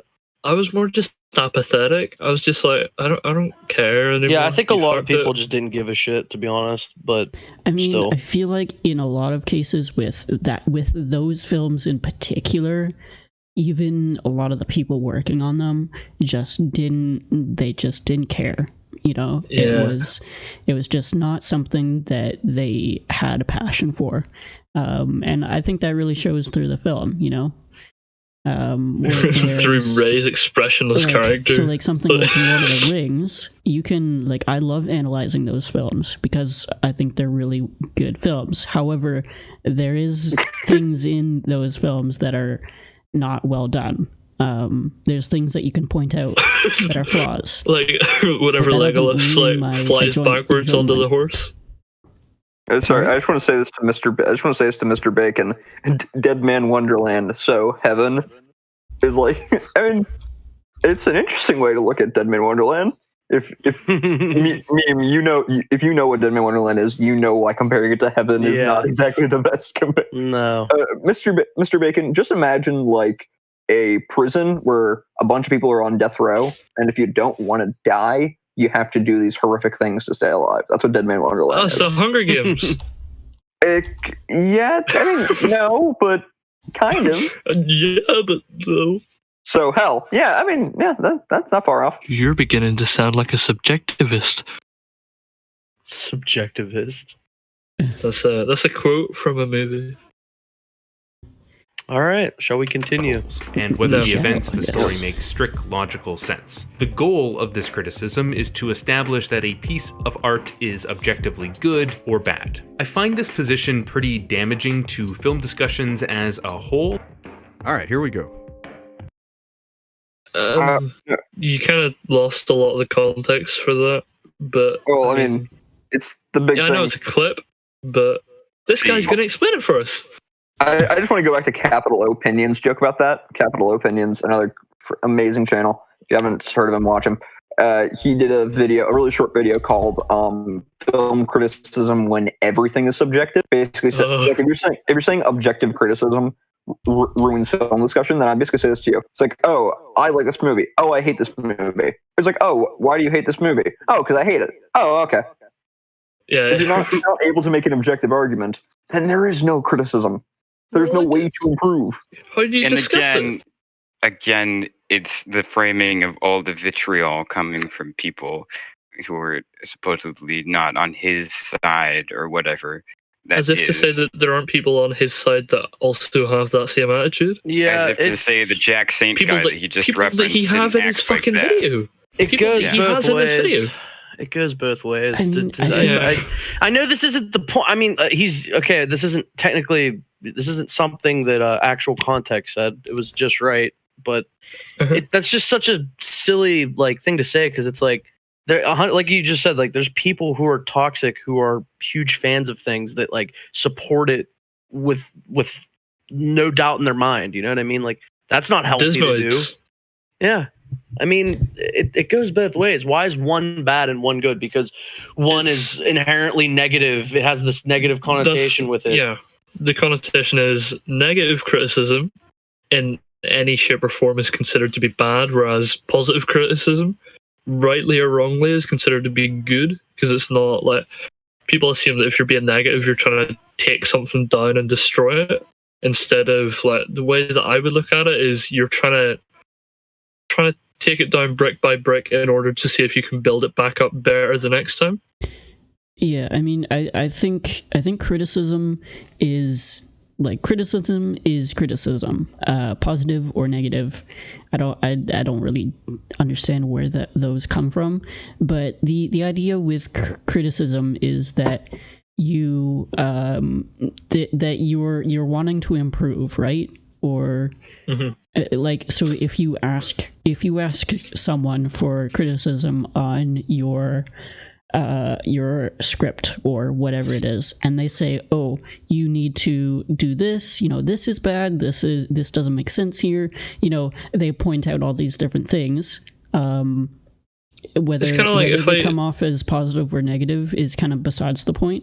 That you can take that and say, okay, I need to work on these things, and that's how you get better. So I think criticism is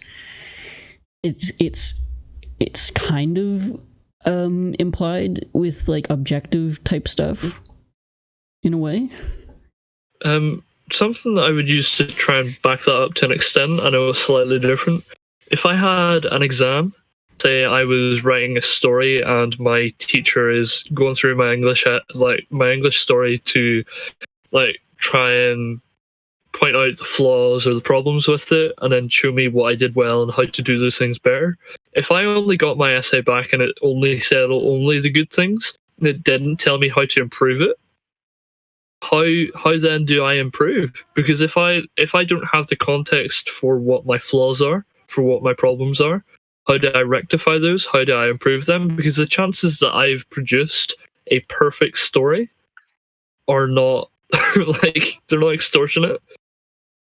So to be able to have that negative feedback is inherently, I would say, it's probably inherently a good thing, but it depends very much in how it's presented, which is a very big thing. Because if I say, like, if I get my essay back and my teacher's like, yeah, it was shit, it's like, cheers.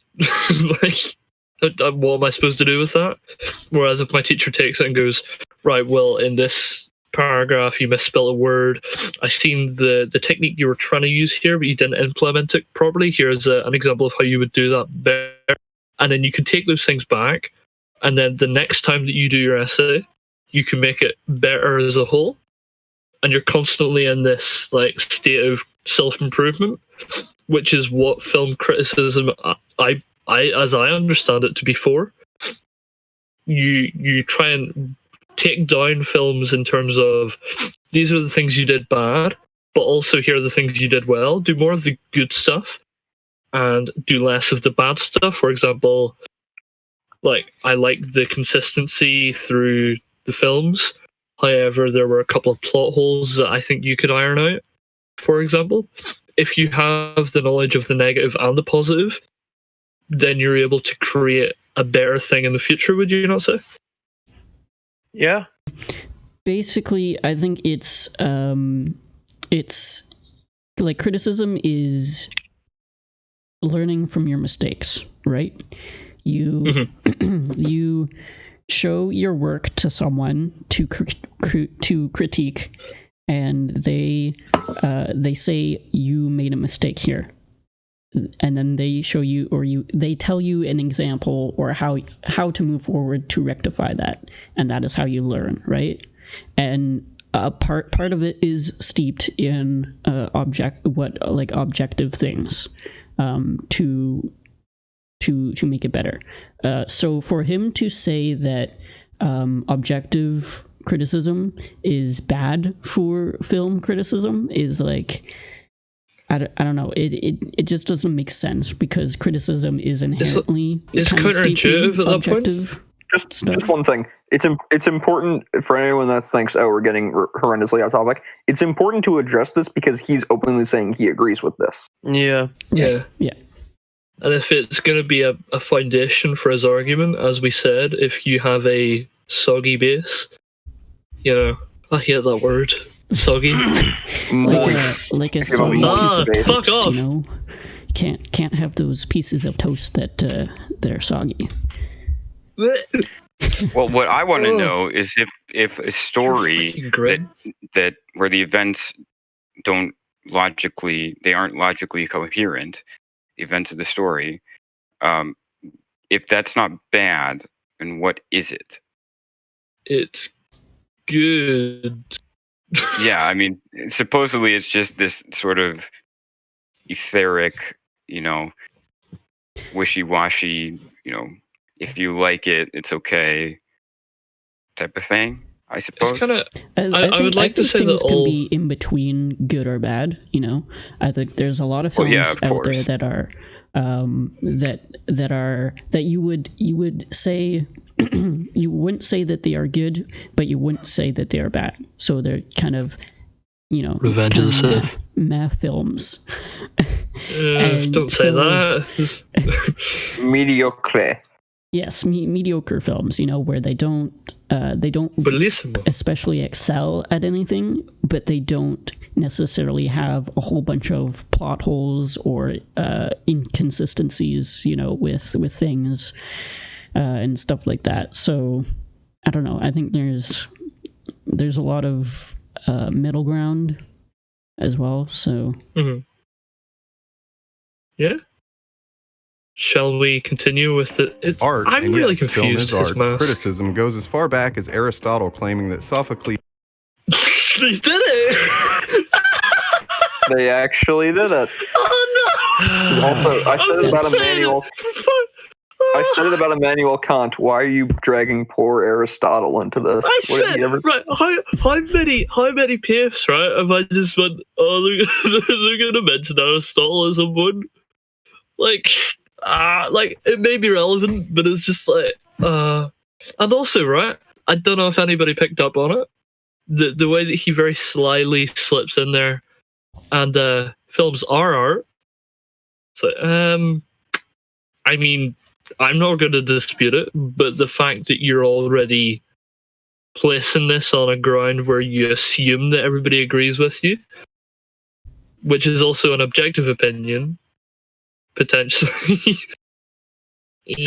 Does it not come across as intensely pseudo-intellectual to this sort of trope of this reminds me of Carl, Aristotle, Kant, you know? Does this man look pseudo-intellectual to you? Oh, man. Could you imagine, right? Like, you're going out, you're nicking stuff from the local Walmart, and you see a guy with a fucking, like, a light-up mask. I live... where I live in the U.S., you see a lot of masked people going around these days. But nobody looks like that. This was 6 months ago. Yeah. Hey, he was ahead of the curve. I remember a friend that said to me, "Coronavirus is gonna fuck the world." He said that to me in it was like mid-December, I believe. He was like, "Yeah, no, it's gonna kill us all," and I was like, "Fuck off." You don't know anything. I want to hear out what he says about Aristotle. So I'm just going to go back a little bit. Yeah. Let's hear it. I assume he will make a completely logical conclusion and stay true to the teachings of Aristotle. As a whole, All right, here we go.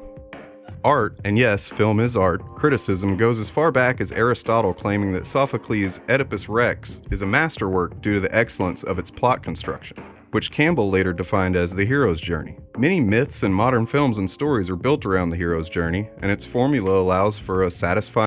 Okay, so he's not saying, okay, here is... Well, he might actually be disagreeing with Aristotle in this case because he's talking about... I would assume so. He just said its structure allows for a satisfying something. I mean, we satisfying, there, but that seems not. Is he saying that subjectively, or let's get the content. Let's get the actual content. Something isn't it objectively satisfying? Yeah, that's what I heard. Because at that point, is that not to an extent a straw man? Because I don't like Aristotle may have said it. I don't know. I'm not an expert in Plato and Aristotle. He said it in pure English.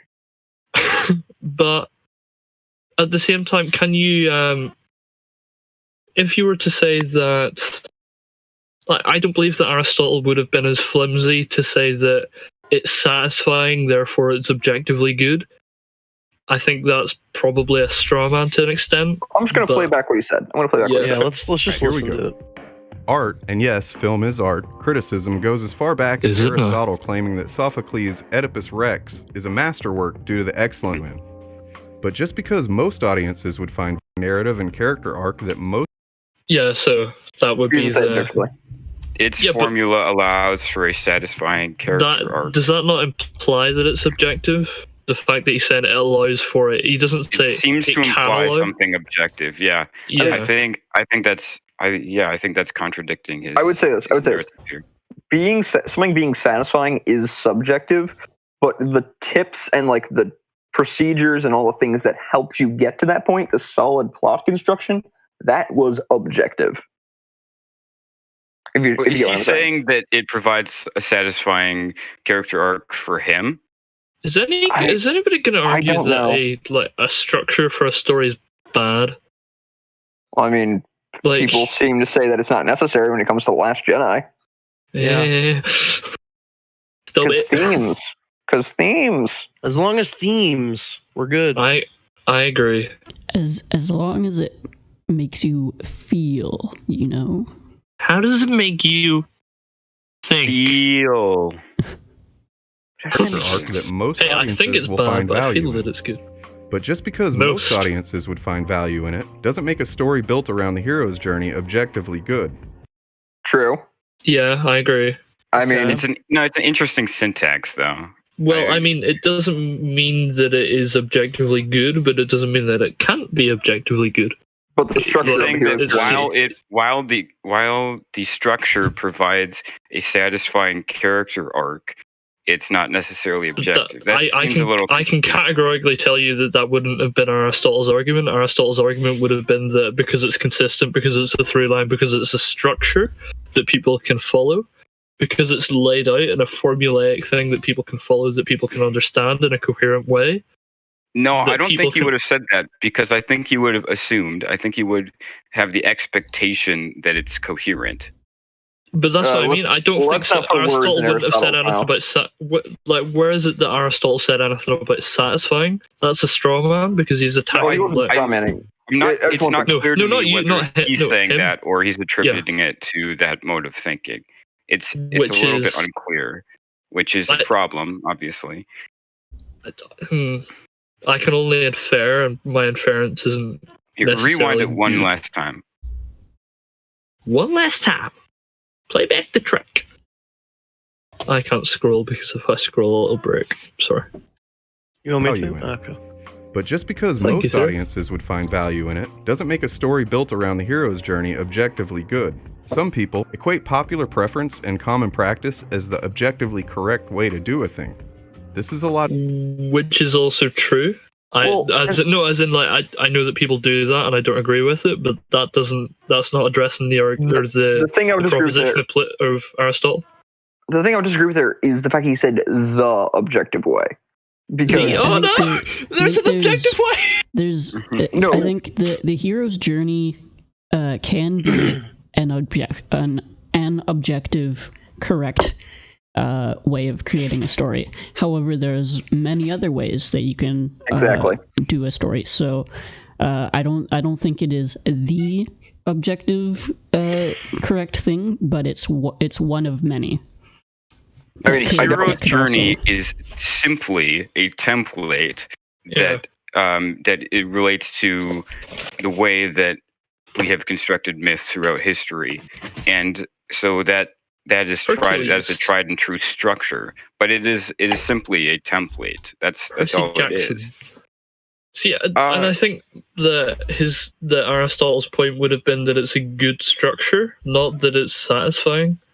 That's what I mean. It didn't exist yet. The Campbell didn't write the book till a lot later. Don't you lie to me. Objectively good. Some people equate popular preference and common practice as the objectively correct way to do a thing. This is a logical fallacy. Wrong. Specifically, I mean, some people do that, but that's not what I know, does. but he's attributing that to to Aristotle's argument. He's going to use the Latin term here. Argumentum ad populum. He's a populum. smart guy. He knows Latin. He's attributing this to, I mean, theoretically to us, I guess. Well, I mean, if this video's... I'm just going to say this. Plenty of people that make objective arguments do not have the popular opinion. Most of the time, no. I mean, what I just said, my objective argument about JoJo's is not the popular opinion. Well, it's like if I were to say the world is round, is that popular opinion or? Probably. Yeah, it's popular opinion. I would say so. Just most people are like, nah, he's fucking crazy. I mean, the only people who disagree are flat earthers. That's the question. Is it correct? Hey, can somebody... He's using Aristotle language. Can somebody decipher that for me? Does that mean that it's an argument of the population? Or said in the chat. Argument of the popular. Hopefully it's resolved itself. Everything seems fine on my end, so... Yeah. Anyways, continue. That's not Aristotle's language. Aristotle spoke Greek. That's Latin. No. That's just your opinion. Aristotle spoke fluent Scottish. Fluent Scottish. No wonder he won all of his debates. Nobody could fucking understand. Argumentum Exactly. ad populum, or argument of the people, which is to claim something as factual and true simply because it's a widely held view. At one point, most every person on the planet believed that the Earth was the center of the universe. Oh my god. In fact, Our friend Aristotle was among those. So perhaps his notion of excellence in narrative structure equaling no, you can't. You can't. Fuck off. That's Wow. like, yo, What right, a non sequitur. What Yeah. a non sequitur. Just hey, because he was wrong about this thing, he could probably be wrong about this too. Am I right? That's oh my god, guys. Okay, I'm just gonna remind all of you that let's just go over some of the great thinkers that were wrong. Newton did not know about special gravitation. Oh my goodness, because he didn't know about special gravitation, he might have been wrong about like the three laws of motion, right? It's like, no, that's not how that works. Just because you were wrong about one thing, and doesn't mean you were. Ah, goodness. And also, by the way, at the time, the geocentric view was an objective view because they had objective evidence to support it. It wasn't the correct one, but they had an objective argument for it. They tried to be objective. It's not that they were just trying to be, yeah, it's just wow. I really hope this is one of the videos where my brain begins I don't to hurt. understand why he brought up argumentum ad populum. It doesn't. No, you're right. It's non sequitur. It's completely irrelevant to what like Aristotle was saying about like he's trying to say that most people think that what Aristotle said is right. Do most people believe that the hero's journey is an objectively inherently good? Well, I wouldn't say inherently, but objectively good model. It can be good. It can be good, but it's not necessarily going to be good because it depends on the execution. Of course. Kingdom Hearts. Which I'm sure Aristotle would have said as well. But hey, that's just a theory. Hey, that's my thing. Fuck, sorry. Our friend Aristotle was among those. So perhaps his notion of excellence in narrative structure equaling perfect narrative is to be occasionally called into question as well. I've also seen some claims of objectivity being supported by expert opinions such as revered filmmakers or critics. But this is merely an argumentum ad veracundium. That's another logical fallacy. Please right, okay. Yes. Just call it an argument from authority. That's what it's typically called. No. Dude, you sound so pretentious when you fucking speak pretentious. Like this. I'm sorry. I mean, who do you think watches your fucking videos, man? You know what I'm saying? Like, yeah, I'm sitting here, babyface boy, going, yes. Oh my goodness. I mean, why would you ever? Yeah, that annoys me so much. The fact that he decided to use an Latin. Oh, guys, wait, no, guys, we're gonna get shit. We're gonna get shit now because we're doing what Rags did with fucking the Jack Saints video where he said that a video game feels tactile or whatever. That wasn't Jack Saints video. Who was it? Well, no, he said it in that video as well. I know that. No, it was Patrick H. Willems said it as well. It was Patrick Willems. Yeah, but Rag said that somebody else said it as well. Oh, okay. Yeah, it was. But anyway, my point is. Also, no. Jack Saint's the one who made fun of Rags for saying that. I believe he's the one who. One thing before I get crap about this, because someone might call me a hypocrite. It's like, hey, you just complained about this person speaking Latin, but you said non sequitur. Yeah, but everyone calls it a non sequitur. Yeah. Nobody says it's commonly used. I'm willing to cede argumentum ad populum, but when he called the argument from authority the argumentum ad I don't even know it, man. I don't know this argumentum ad veracundum. Veracundum. See, look at that. He's teaching us different languages. It's perfect. Yeah. It's I half expect him to like halfway through start speaking like fluent Italian. One might say it's perfect. Wait, he's going out of his way to say it, though, is why I have a problem with it. It's like I think he missed a trick not using the A in his head as the A for argumentum. Oh, that would have been funny. Yeah. I don't know. It makes him seem very pretentious. I'm sure he looks like a bandit. But do you guys know what like a genetic? Antifa. Do you guys know what the genetic? Oh no. Have you guys ever heard of the genetics fallacy? Like a genetics fallacy in argument? I know there's other names for it. What's that? It basically means that just because something came from a bad source doesn't mean the thing is inherently bad. For example, the rocket technology that landed the U.S. on the moon in the Cold War was heavily based off the technology that was used for missiles from the Nazis in World War II. I thought that was done in Hollywood. Yeah, but what I'm saying, like The reason I bring up genetics fallacy is because that's a popular name for it. There are other popular names for it. I was waiting for him to bring up the genetics fallacy and then just say, argumentum ad geneticum. Argumentum ad it's like something in Latin. Like, Rocketium. He just adds like ium on the end of like normal words from now on. I am actualium contextuium. This is an argumentum ad stupidium. Ad ism again, not ium, ism. Actualium ad contextuum. All I'm saying makes you sound a little pretentious, you know.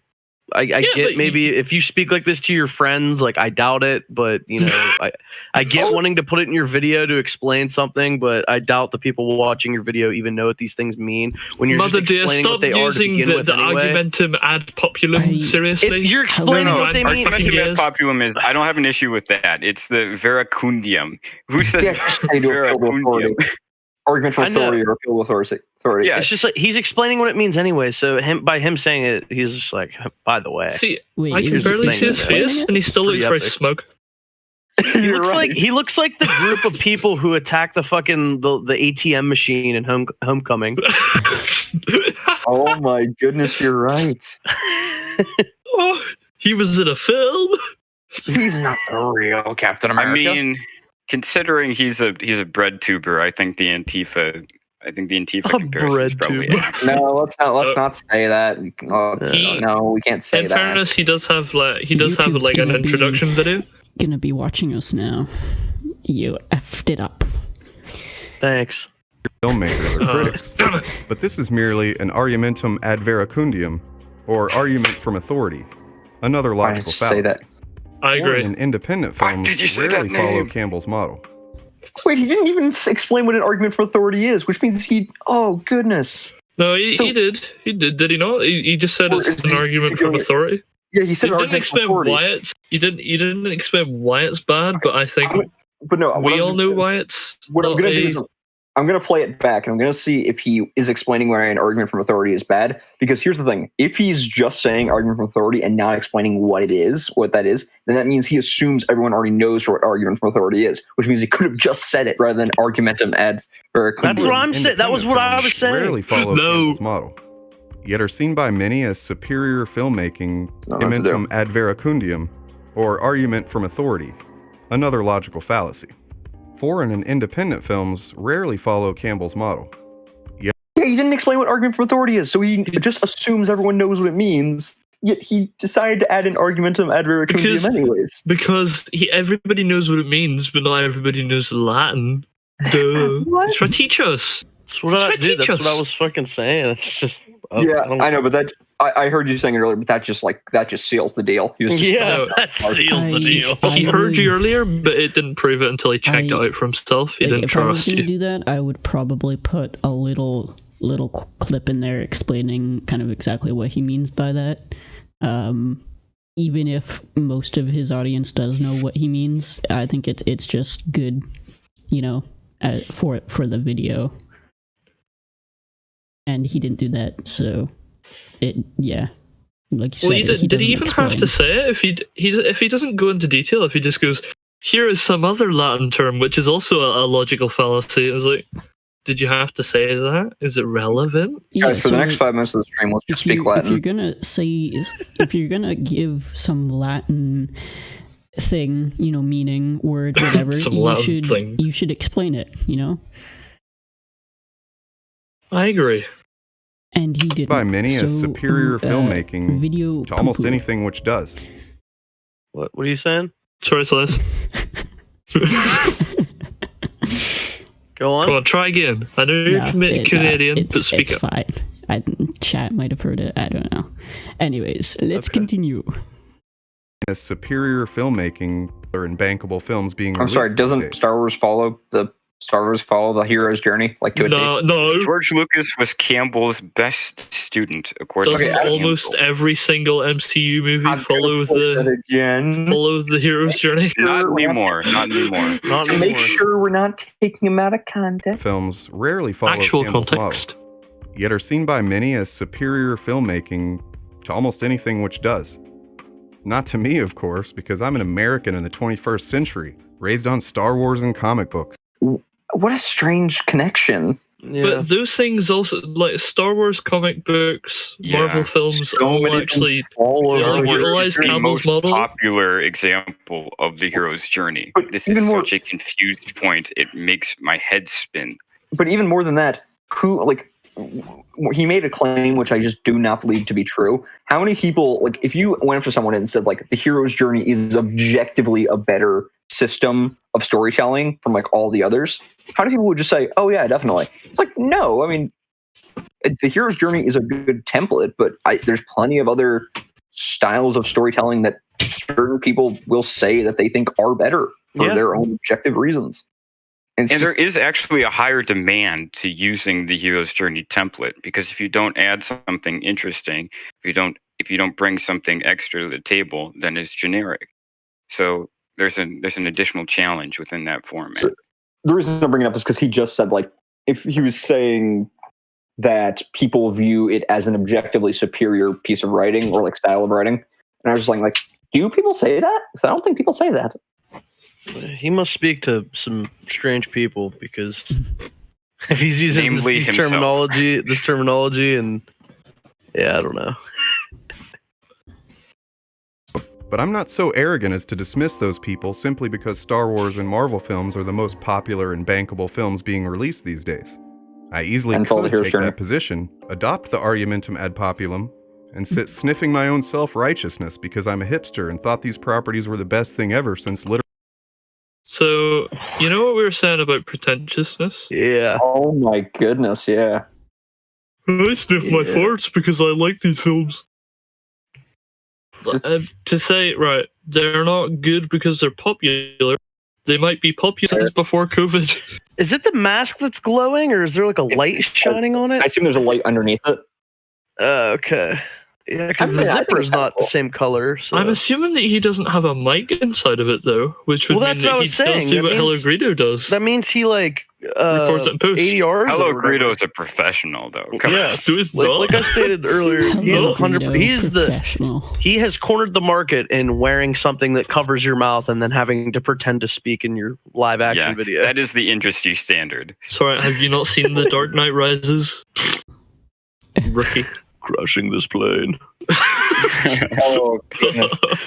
I'm watching this video.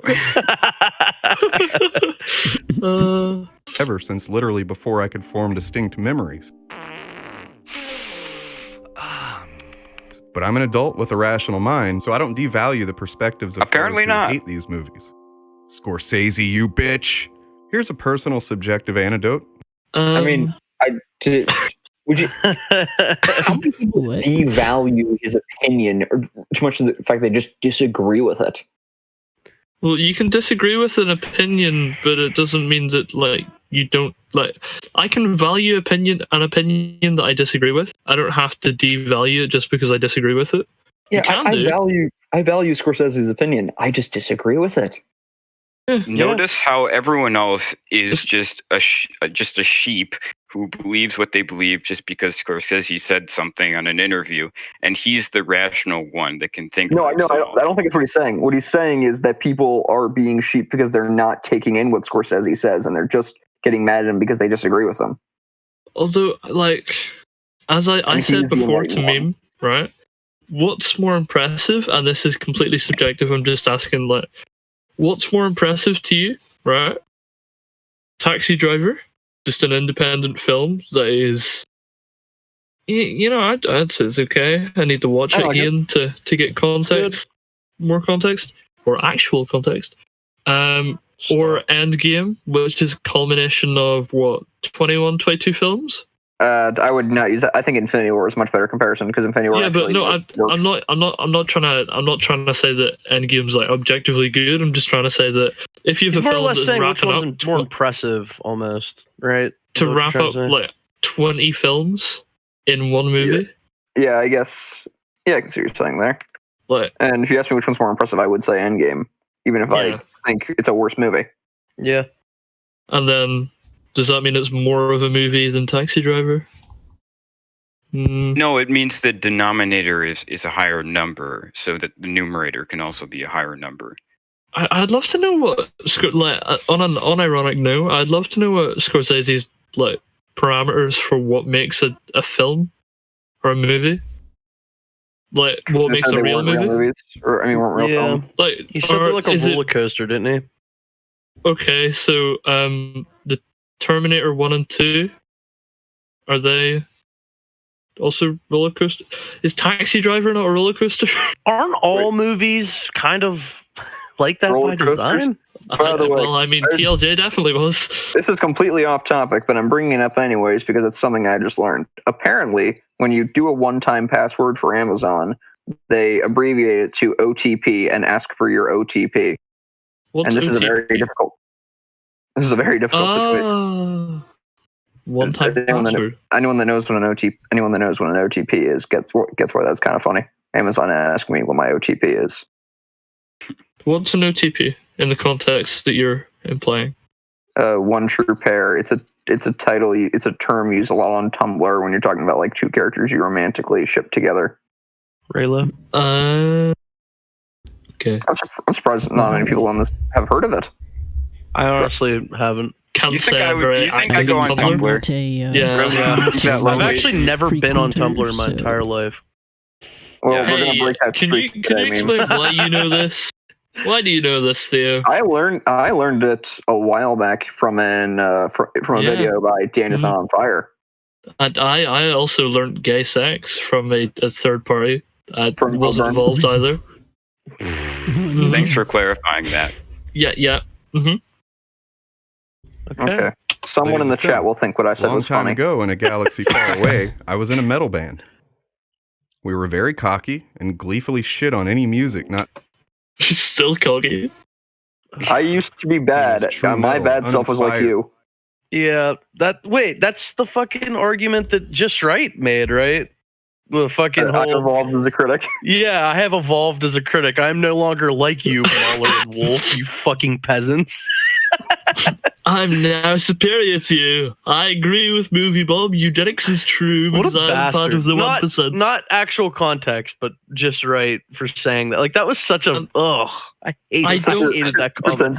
Which name is more ironic? Just Right or actual context? Just Right.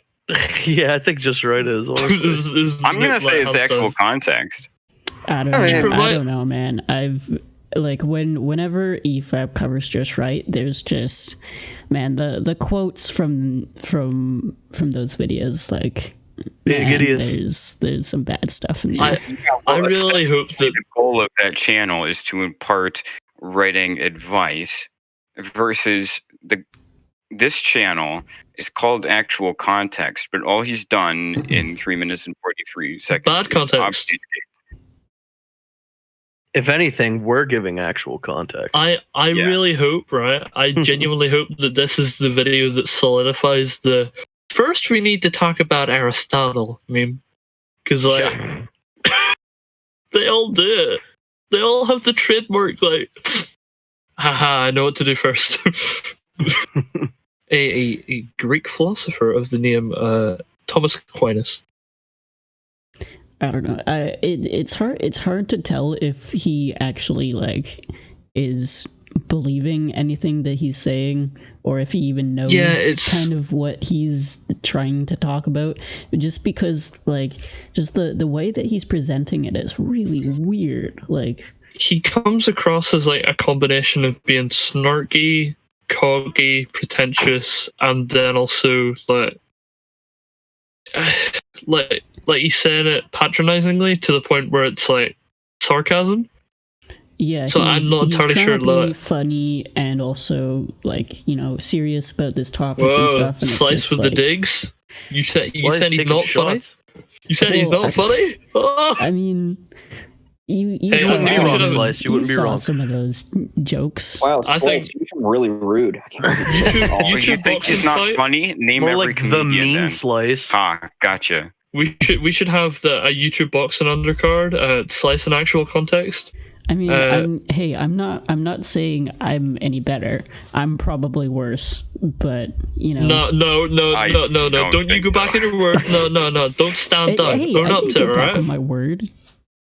Yeah, but you can't. The words of a man who went back on his word. What? He's got you there. I'm just saying this video is not very well done. And again, the title's still strange because he has Mueller in the thumbnail, and it says, "Why do people call their opinions objective?" Yeah, he hasn't even. Right, I understand Mueller that, but has Mueller? And I'm asking genuinely because I maybe I don't know. I watch a lot of EFAP, so I don't know, and I've watched every video Mueller's pretty much made. So has he ever actually said that his opinions are objective? Like ever? Oh yeah, because he has. But what he's qualified that is when he says opinion, he means his viewpoint of a film. He's not saying my feelings are objective. He's saying my viewpoint and criticism of the film is objective because of the logic. He's saying that his criticism, his viewpoint of the film, primarily. I don't even know if he would agree in calling it his opinion, I think it's though. just the criticism. Is it just that his opinions and thoughts are backed up in fact? I mean, like Mueller is a guy who writes a script and redrafts it like 10 times or more. I did that. Yeah. Like he values what like writing and how to get a point across. And he works really hard at that. Craftsman. Whereas this guy, yeah, I don't know. Yeah. Like that was that not what inspired Mueller to get into film criticism? Was that he said that he seen how everybody else was doing it and he wasn't happy with how everyone was doing it? So he wanted to do it was mostly for video game criticism at first, and then it evolved into movies and stuff because he evolved as a critic. I think The Last Jedi just pissed so many people off that it launched so much. And kind of one of those that's so controversial you can't not address it. And I think in the wake of that popularity, he sort of formed that ethos. So, yeah, fair enough. And can I caveat this by saying that we don't hate you, Mr. Actual Context? I don't. But at the same time, you do present yourself to be a little bit pretentious and cocky and sarcastic. It may be by design, but it's not. I don't find it appealing personally. Yeah, I would say this. I would love to have a conversation with him. I don't have ill will. Yeah. Well, he said he'd come on the podcast sometime, so maybe we can set something up for that. Oh, that'd be great. Interesting. Yeah. Yeah. If Mr. Actual Context watches this, or we can, if you want to get involved, I think we have our. If it isn't in the description, I'll add our Discord in the description and poo, and you can come onto the podcast anytime and have a good old discussion about this topic. And just to be clear, we're saying that he's that he is being pretentious in this video and possibly in other videos as well, but we're not making that statement about him. I said that earlier. I'm like, I'm sure he's a nice guy. I had a pleasant interaction with him. I'm sure he's a nice guy. I don't doubt that at all. People have bad moments. This is just one of them. It's not even bad moments. I feel like a lot of people on YouTube have a character that they portray, where their character, their persona on YouTube is not their actual person.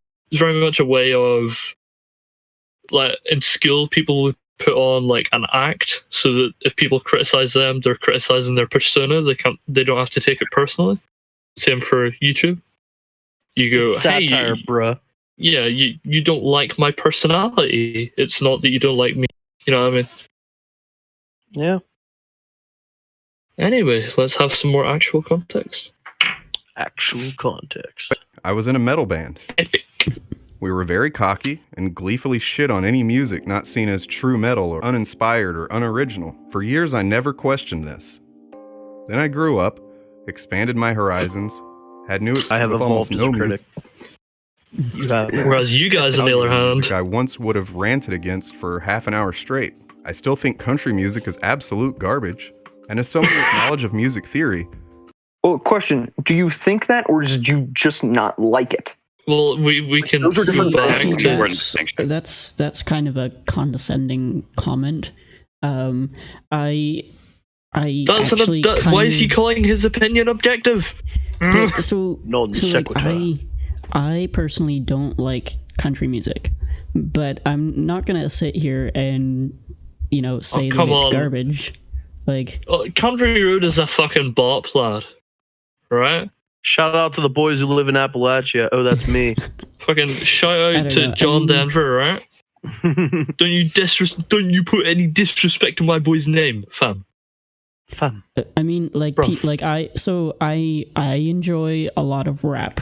A lot of people, like a lot of my family, will say rap is garbage. Can I just say Ben you Shapiro don't has type? a hot take.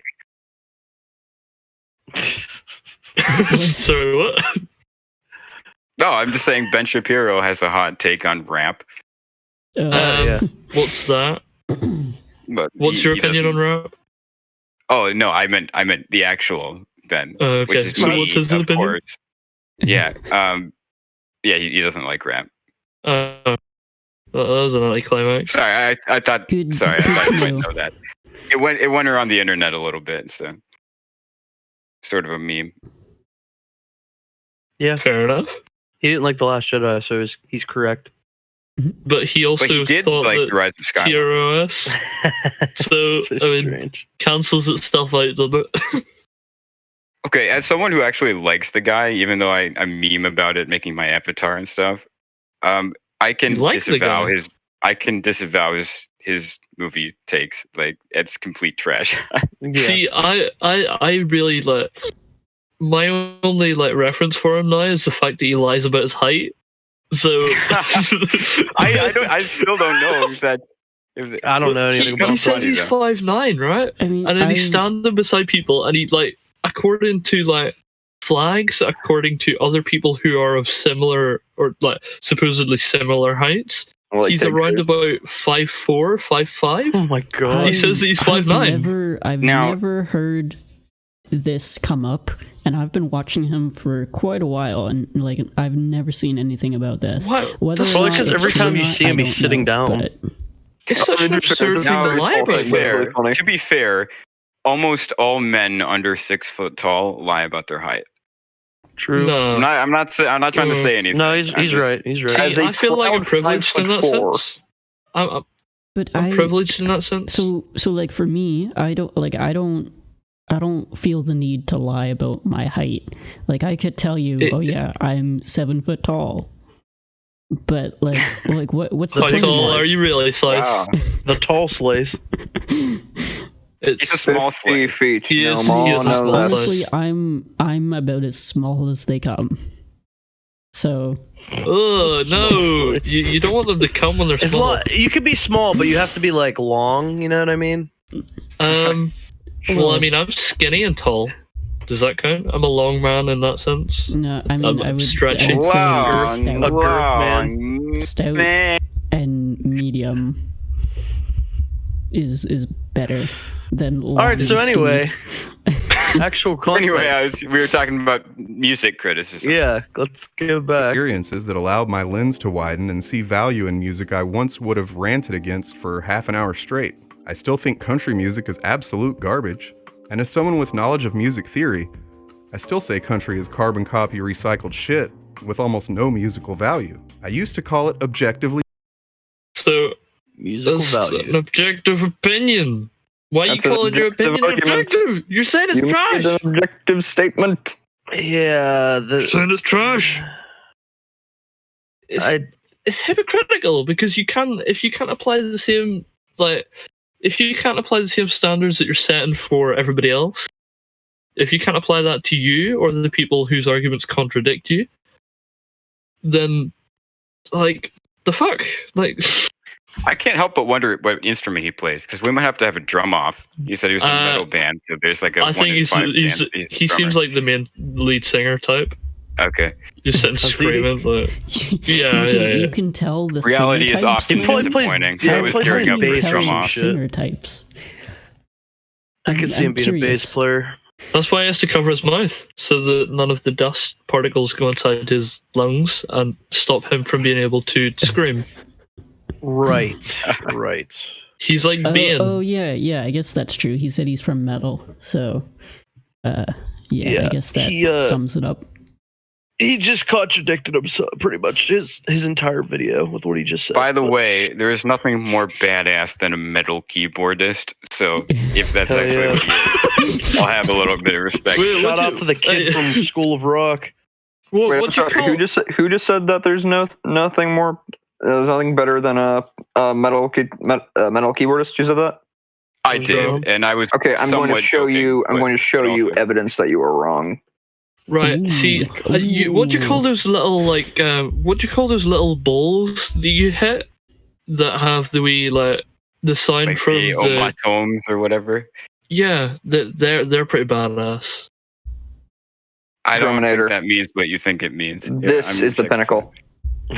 Benson. Benson from fucking regular show. All right. Well, Freddie Benson. How hardcore that solo was. I've seen a theory that Freddie Benson is the son of Barry B. Benson from the B movie. Oh my goodness. Is this like sort of inspired by Neil Peart? That's the impression I get. Who's Neil Peart? I know who Neil Breen is. Great film. You don't know who Neil Peart is? What the hell was that? Uh-oh. We lost Sorry, him. I accidentally clicked on the other voice chat. Oh, there he is. He's back. All right. I mean, yeah, seriously, Josh, you don't know how Neil Peart was it? Neil Peart, you don't know who that is? What? I mean, you sounded so much like Owen Wilson there when you said that. What'd you say? You don't know who Neil Peart is? What? Where? What? What kind of person doesn't know who Neil? Oh, he died this year. That's sad. Yeah. You guys that must would not be why. Rush fans then. That would be why I don't know who it is. You know Rush? Yeah. Who? Not who. Do you know what Rush is? That's what I just said. Rusher? I think he means the band. So no. Woodchuck just said country music is a simple 4-count.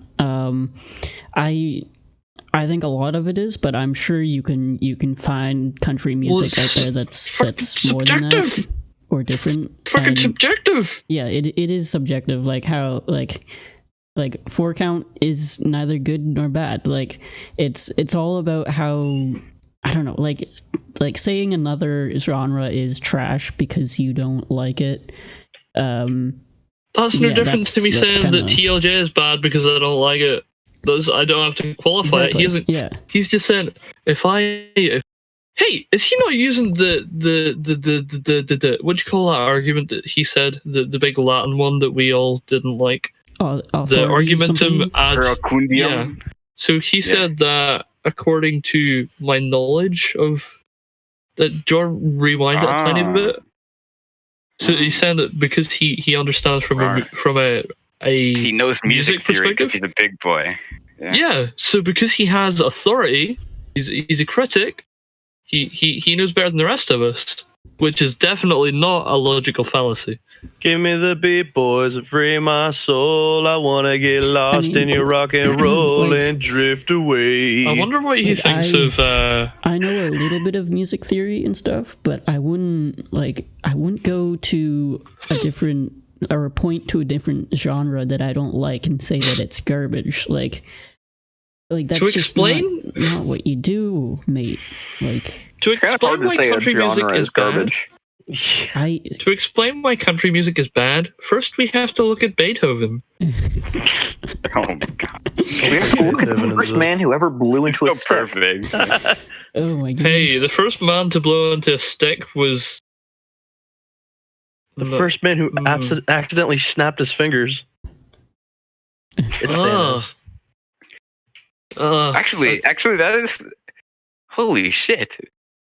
That's kind of weird to think about. Blasphemy! What? We're not gonna have blasphemy on this podcast. What, the first person that ever made music? That's weird. No, the first person to ever snap their fingers. It's probably by accident, I imagine. No, wait, there's a... I don't kid and Abel are like, hey mom, look at this! yeah, exactly. Is this documented? Do we know? There's the joke. I forget the guy's. It's a guy that works for Screen Rant. He does this series of videos called "The First Guy to Ever Blank." Oh yeah, right. Oh yeah, the first guy to ever open a restaurant. Of that website, actually. Yeah, right. Ryan George's fucking. I like him. Yeah, he made a joke just saying, "Get in this building and let me feed you." It's like, get in the building. I will make you food. It's like, yeah, but why though? It's like, can't I just make my no? Get in the building. I cook really good. You pay for me, Don't but think about it. Just consume. Consume. I agree. Copy recycled shit with almost no musical value. I used to call it objectively bad, but once I began to understand that my And you still values do. aren't shared by everyone, that some people want the familiarity and the formula that country music provides, I knew that that's just my opinion. Okay, just because someone wants something doesn't mean it's not objectively bad.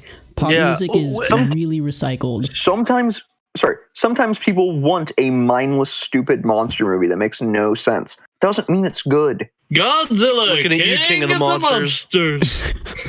Man, I didn't say any movie. You know, that makes It me wasn't think even of mindless. It something. was just shite.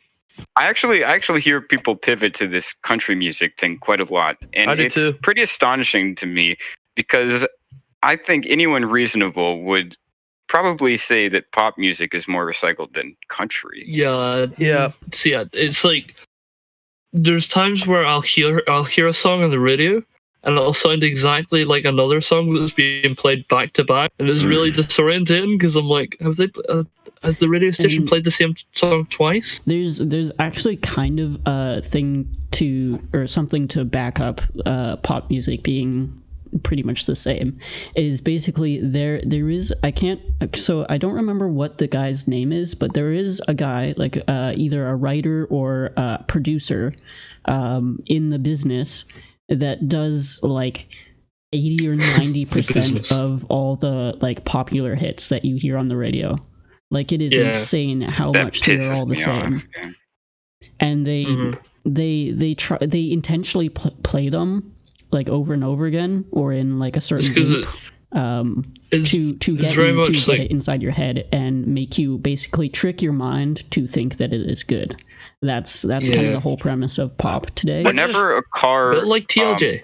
Whenever a car rolls next to you and it has the music and the bass up way too loud, it is always the same bass line. It's like boom, boom. Well, if you want to think about what's great is what you just said about like I think it was Slice that said it about repeating like the same music over and over again, because there's actually an actual music critic who's also a musician himself, Bo Burnham. What is he called? Actual music? See what I did? Bo Burnham. He criticizes pop music and how it's just meant to be like, he wrote a song called Repeat Stuff, and the whole point about the song is yeah, okay, so he knows the song. And that's an example of objectively criticizing music, because he's bringing up a legitimate problem with the music that its main purpose is just to exploit the emotions of underage girls. Yeah. Oh, that sounds really dodgy. That sounds really dodgy. It's actually true, though. You know what? I can criticize some rap music as well. Even though I enjoy rap, I can criticize a lot of it because they, kind of like pop, where there's certain artists that follow the same, same thing that is trending at the time. And I would say that's like, I don't like that. But then not to say also, bad, on the flip though. side, there's a lot of artists in the rap scene, I guess you would call it, the rap game, that actually like experiment with their vocals, with their writing, with the type of music that they're doing. Like, there's so much variation, which is one of the reasons why I really enjoy rap as well. But you know what? I enjoy a ton of other genres as well. There's genres that I don't like, but I don't go out there and say that things are trash, because like even if I don't like a certain type of music, I'm not going to say it's completely trash. I'm not going to say it doesn't have value. Well, because it's fucking retarded. His point. I might say something like that, but it's probably like sort of in a mostly joking manner. Well, it's like, can you say that a genre is bad? Like, can you say that a genre is inherently bad? And at what point, like, how do you quantify it? How do you qualify what is bad at that point? You could do, maybe, but then at what point, how do you qualify what is bad? I would would like someone to legitimately give me an example of a genre that's objectively bad, and then like there's no movie in that genre that's not. Well, I don't even mean just in film. I mean in music as well. So I just thought of, like, when you said that, I thought you could say some like really weird, obscure genre is bad. The Room. But that would, I think the only way that you could really say that is to look into kind of the moral aspects of like what it is and everything like that, which is, again, that's like a whole other topic, right? So just also the broader the genre, the more likely that there are to be, variants in the individual songs. Yeah. It's like, if you think about it, like if you think about when you're talking about pop music, like does that include Michael Jackson? Oh, The king of pop. The Yeah. king Would of have to. pop. But that's not like what modern pop is. Yeah, I don't know. Just to double back to like what this whole point was that he started with, where he said like, "Oh, well, I used to think it was trash, but then I found out a lot of people disagree with that, so I no longer have to have this opinion." No, that's he said the argumentum ad populum that a lot of people think that way, therefore he can't.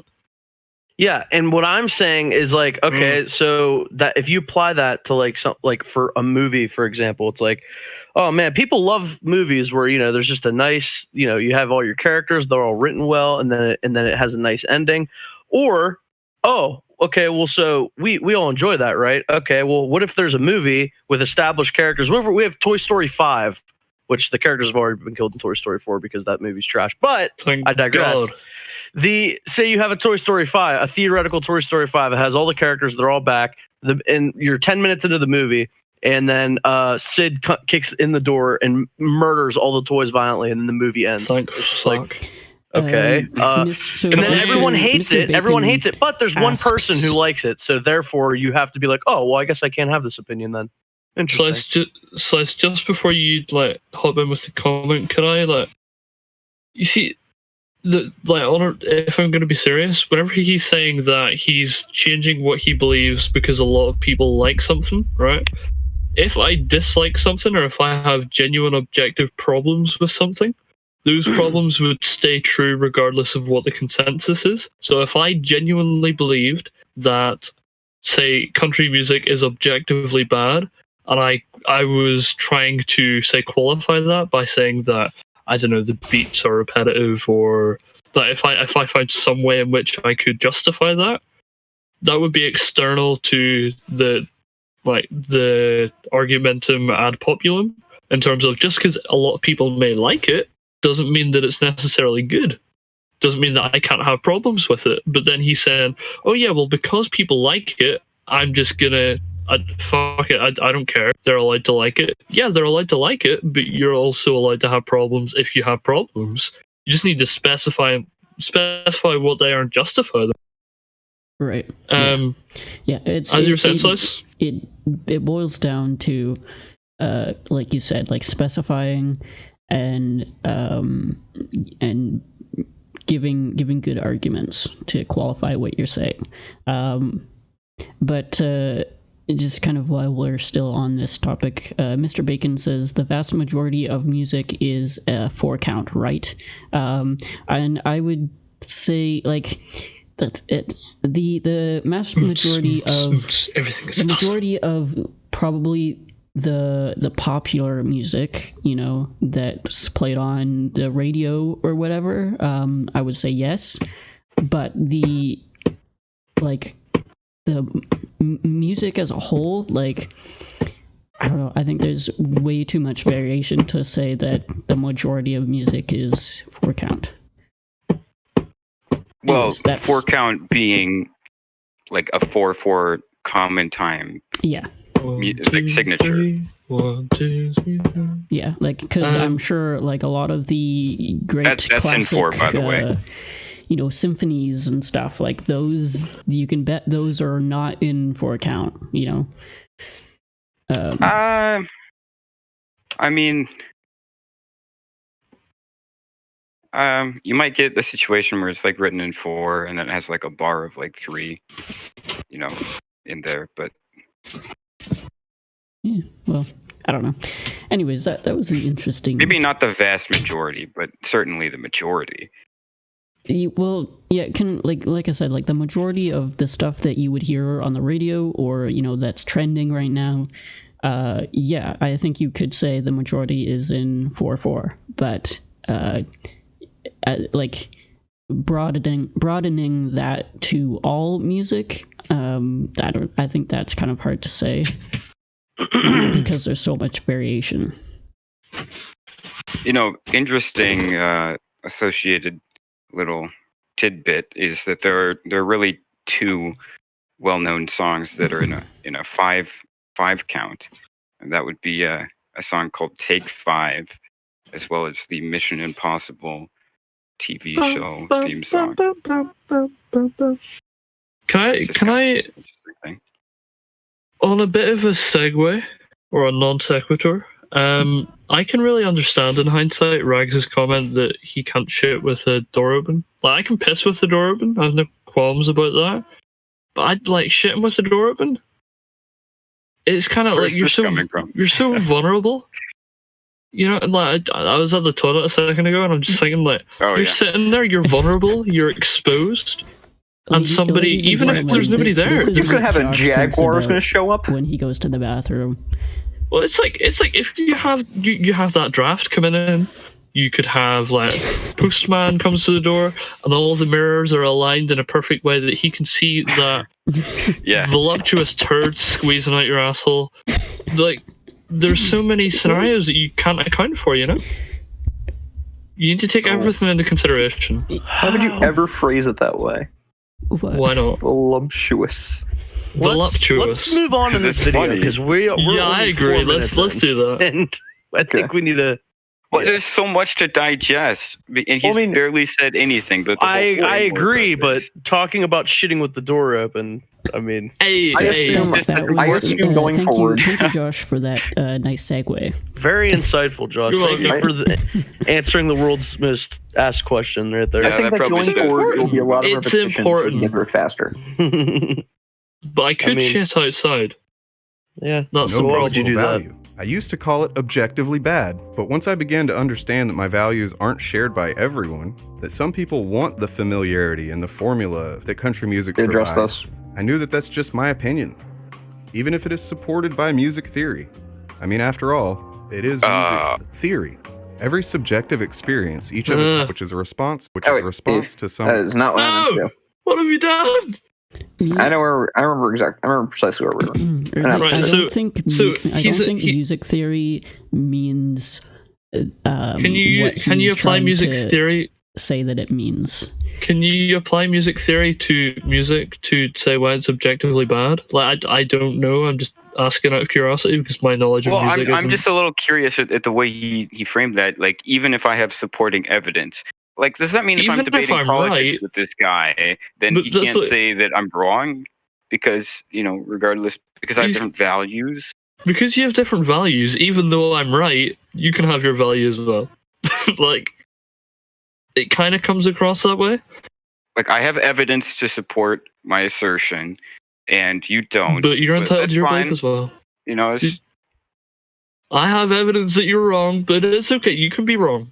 I'm not going to give you that. I would be curious. I would be curious if I was debating him on politics or religion or even something else banal that just wasn't this. If you would maintain that standard. If I Speaking was of which, we haven't gotten to that part yet. We haven't gotten to the religion or politics part yet, and I'm still interested. Okay. Well, if we're discussing, if I was discussing like the merits of socialism with him, I wonder if he would be willing to, you'd be willing to concede that because I have a different value system, supposedly, then my viewpoint is just as valid as his. It's because you're a privileged white guy, your opinions are going to be different, I guess. But yeah, it could be a potential PF discussion, assuming that Mr. Actual Context ever would like to come on to PF. We extend our arms with open hearts to you, good sir. We extend our bathroom doors to you, good sir. Nah, not that far. There's a line. All right, we don't cross that line. Slice needs to use the toilet. Make sure to leave the door open when you do. But no, fuck off! I don't want to. I don't want to think about that. Even if it is supported by music theory. I mean, after all, it is music theory. Every subjective experience. I do not like the way you said theory there. As if, like, I'm not saying music theory is this way, but saying that a theory is like, just emphasizing. After all, it is theory. Therefore, it's proven by theory. It doesn't mean shit. Wait, if it's a theory, right? If it's a theory, it's like, not proven. If it's a theory, it's not proven, right? So what he says, after all, it is a theory, right? That's not what so music theory means, by the way.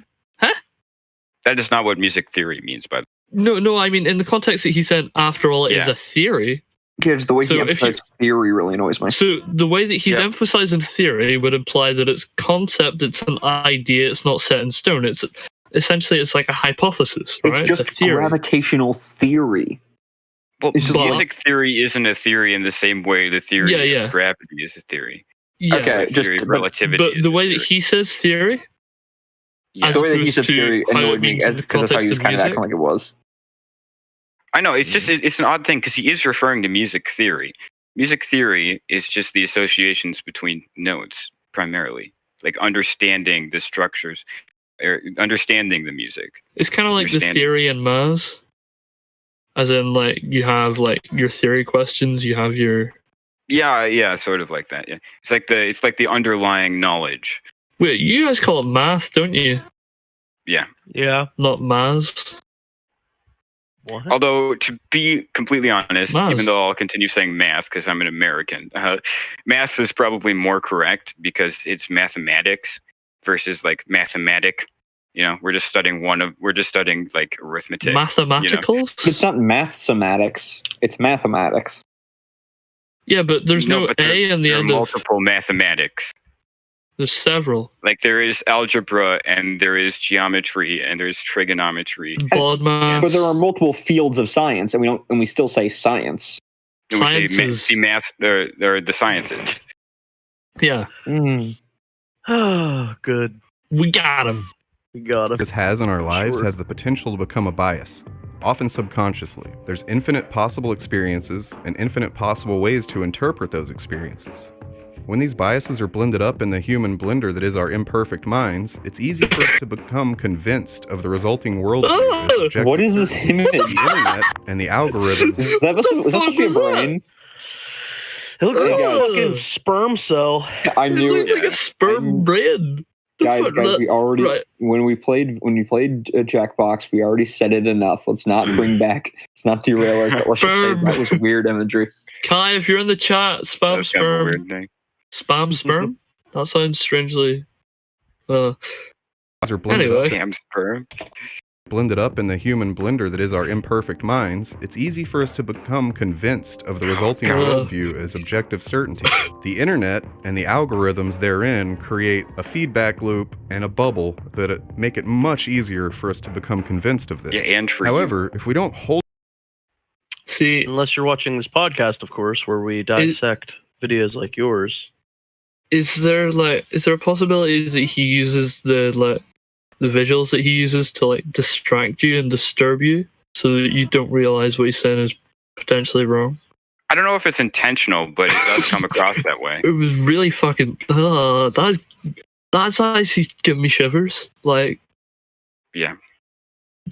It just looks unnatural. I'll give him the benefit of the doubt and say that's not the intent, but how the fuck do you do that accidentally? How are you editing a video and you go, yeah, that looks about right? I don't know. I'm just trying to take the best faith interpretation. Oh, Slice hasn't seen it, has he? Oh. Slice, look at that. Look at that. What do you think that is, Slice? He thinks it's nothing. I think Slice isn't talking because nothing needs to be said. Yeah. I agree. Pink sperm. Let's move on. Sperm. Worldview as objective certainty. The internet and the algorithms therein create a feedback loop and a bubble that make it much easier for us to become convinced. I mean, he's right, but he's acting as if he's exempt from the bubble. Yeah. Yeah. I mean, if anything, we have the example of his own little bubble. I mean, he was waffling between the just right resources and Jack saying. Yeah. The feedback loop that solidifies his opinions. Just like are we technically in that bubble though when we watch videos like this and we get recommended videos like this and then we dissect videos like this? That's a fair point because both viewpoints, like if we disagree with the video, then different. If we're willing to have him, if we're willing to talk to him, I would. If we're willing to talk to him, I say we wouldn't be in the bubble. But also, I wouldn't think that would be an echo chamber. It would be a discourse. Is there not correct things that are correct beyond that echo chamber though? So you can objectively critique because what is like objective extends beyond what is within the feedback loop, what is within your beliefs and so on. So you're able to break out of that because of the fact that there are objective truths that extend beyond like this loop that he's talking about. Yeah, that's an interesting point of discussion. Yeah. Anyway. Convinced of this. However, if we don't hold ourselves accountable for these biases and consider the experience of others, then we react with arrogant certitude. And that's when things get shitty in a social sense. No one has to change. He seems to be acting with a lot of certitude. Does anybody disagree with that? He seems to be very like I don't want to say bigoted, but it feels like we're hammering the hypocrisy nail over the head. But it's not even that. It feels like he's saying like I'm right, and I'm not even referring to the objective opinions at this point. Like the fact that he's saying I'm right, it or implying at least that I'm right. Does that not, to an extent, disprove what he's trying to say? Well, it depends if you have a different value system, because then you don't need evidence to support your claim. Fair enough. If you suspend your disbelief, anything's possible. True. So that's a PAFE meme that doesn't exist in PAFE lore because we didn't cover it on PAFE. Covered it before PAFE. Certitude. Robert Jensen. And that's when things get shitty in a social sense. No one has to change their views based on acknowledging the views of others. We just have to be confident enough to let those views pass over us as if we are rocks in a violently rushing. But would it not be better to allow for those opinions to potentially change yours? What happens if you believe that eugenics? What happens if you're a movie, Bob, and you believe that eugenics is good, and then somebody goes, "No, it's bad. Here are a list of reasons why," and he's like, "Oh fuck, well." I'm gonna change my opinion. I had the wrong point of view. I'm sorry. Yeah, I mean, you don't. You aren't forced to change your opinion by interacting with people that disagree with you and entertaining their pass over you. Guys, you're That's missing. Being a bigot. You're missing the point here. No, Slice.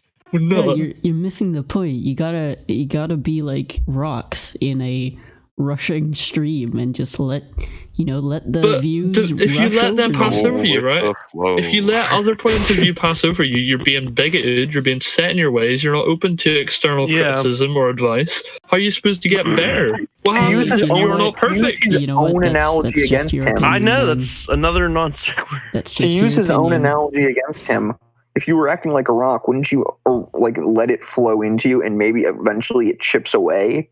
Because they're very abrasive. They dissolve. It would smooth it over more than chip it. I think in the way that he's meaning. I did geography, so I know about these things.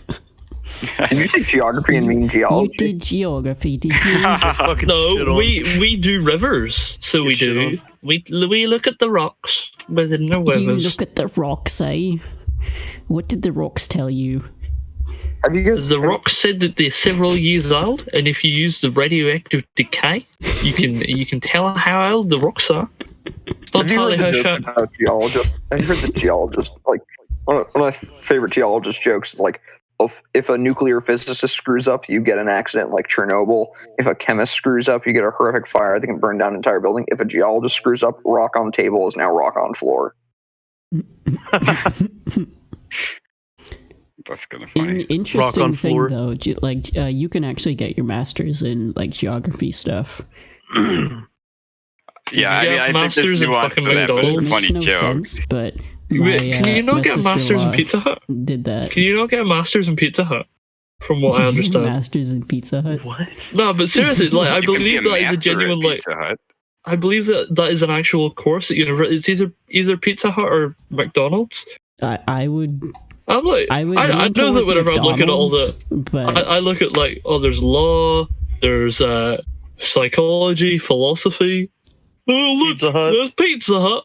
Oh, better go for that you one might then. be confusing it with McDonald's. Lesbian 'cause dance honestly, theory. Are you talking I about wouldn't be Quickie surprised Chicky if- University? I wouldn't be surprised if McDonald's had something like that because they do. I think it's they like give a Pizza lot Hut of good management or support. something like that. So, but would it not just be a business course or a management course? Like, I why is it think- exclusively I don't know. Pizza Hut. I think what you guys are talking about is Quickie Chicky University. If anyone remembers this. I do not. Anyone remember this Quickie Chicky University from Good Luck Charlie? The Anyway, episode we should probably get back to the video because we've been Oh, I now do! streaming That's for almost That's 3 the one that hours, Duncan. That's the one that and Duncan goes to, is it How not? far are we into this video? PJ goes to it, not Duncan. 5 minutes. PJ, sorry. We're So less Duncan's the Dunkers. daddy. Okay, How long let's have we go. been streaming? 5 Three- minutes over almost 2.5 3 hours. hours.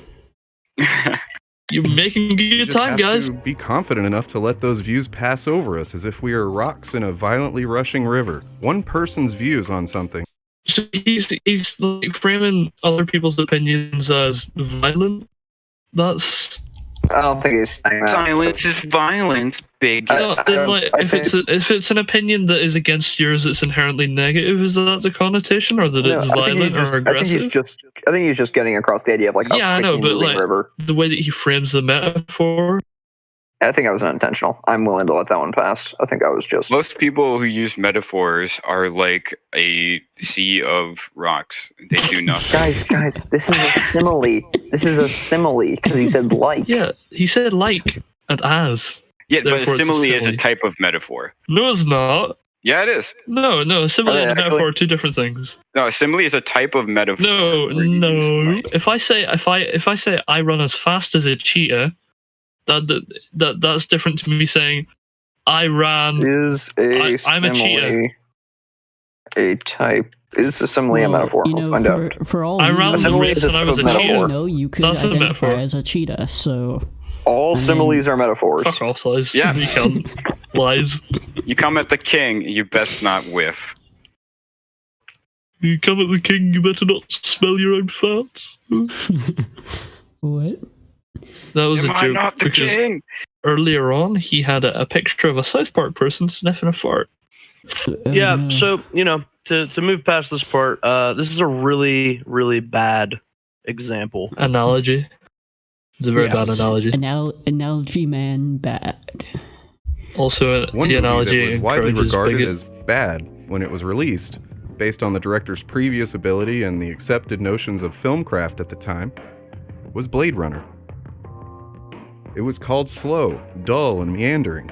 Now, nearly 40 years on, it has become a classic, influencing countless aesthetic copies, and widely seen as visionary. It's almost like people's opinions change over time. It's almost as different arguments come along, people change how they view things. When this movie came out, someone said something about it, and now, a couple decades later, most people say something else about it. Therefore, you're wrong. I mean, People I didn't like The agree. Shining when it came out. yeah, when The Shining came out, it was nominated for 2 Razzies. And if you don't know what a Razzie is, it's basically like the anti-Oscars. It's like really bad films. Did The Room get lots of Razzies? But the reason I bring that up is, and now The Shining is like a classic.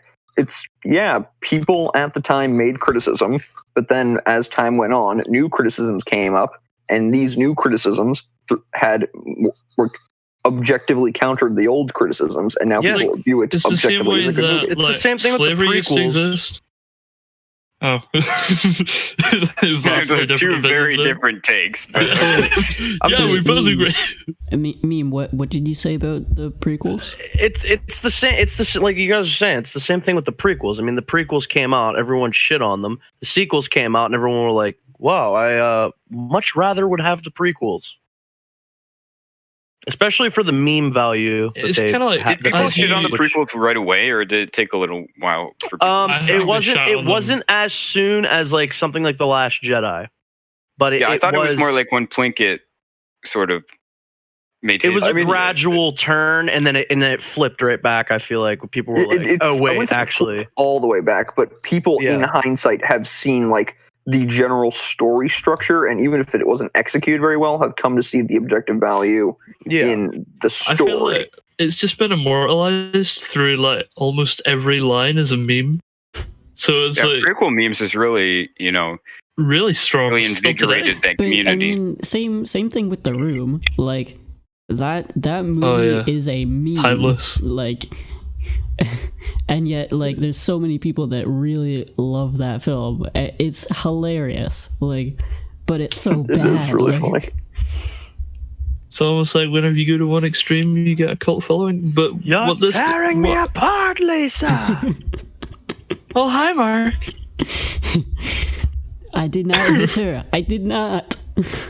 Oh, hi, Mark. Hi, Mark. Apologies. Okay, with the first time I saw that film, I lost my mind. What was once slow is now deliberate and immersive. What was once dull and meandering is now brooding and bold noir. He's saying all these things as if this was literally like, oh, well, everyone thought this. It's like, dude. I'm pretty sure not everybody thought it was shite. I'm pretty sure there was at least we've already a few addressed people that liked it. We're just kind of repeating ourselves. Let's just keep going. Yeah, but it's not invalid. It's just a silly thing to be. I'm just stating that, like, to continue to have this notion like, oh, well, here's all these things. I don't get it, guys. Well, what's the difference? It's like so categorically wrong about this. It's just kind of funny. Yeah. I'm pointing out. Like, why would you want to die on that hill? Shifts in culture and the medium are all factors that cannot be accounted for when criticizing a film. We can only they can be accounted for in the moment. That's antithetical to the concept of objectivity. An objective view would be what? Okay, so if I can give you an objective, whatever the fuck he said, I forgot it already. Writing standards, plot holes, plot consistency, plot contrivances. Those are all things that are universal and can be measured and are quantifiable. Those things can be extended to Blade Runner, to I don't know, what was the first ever movie? First movie ever made. I've heard of it before. But first ever movie you can apply. You can. Those things are universal. Those things are universal in terms of, from what I understand, almost every movie has a story. I believe. I may be wrong, but like. Is that not one of the defining features of a movie? Suggesting that objectivity can only exist in a vacuum, and I would suggest the exact opposite of that. The polar opposite of that suggestion. Objectivity does not require a vacuum. That's a little bit absurd.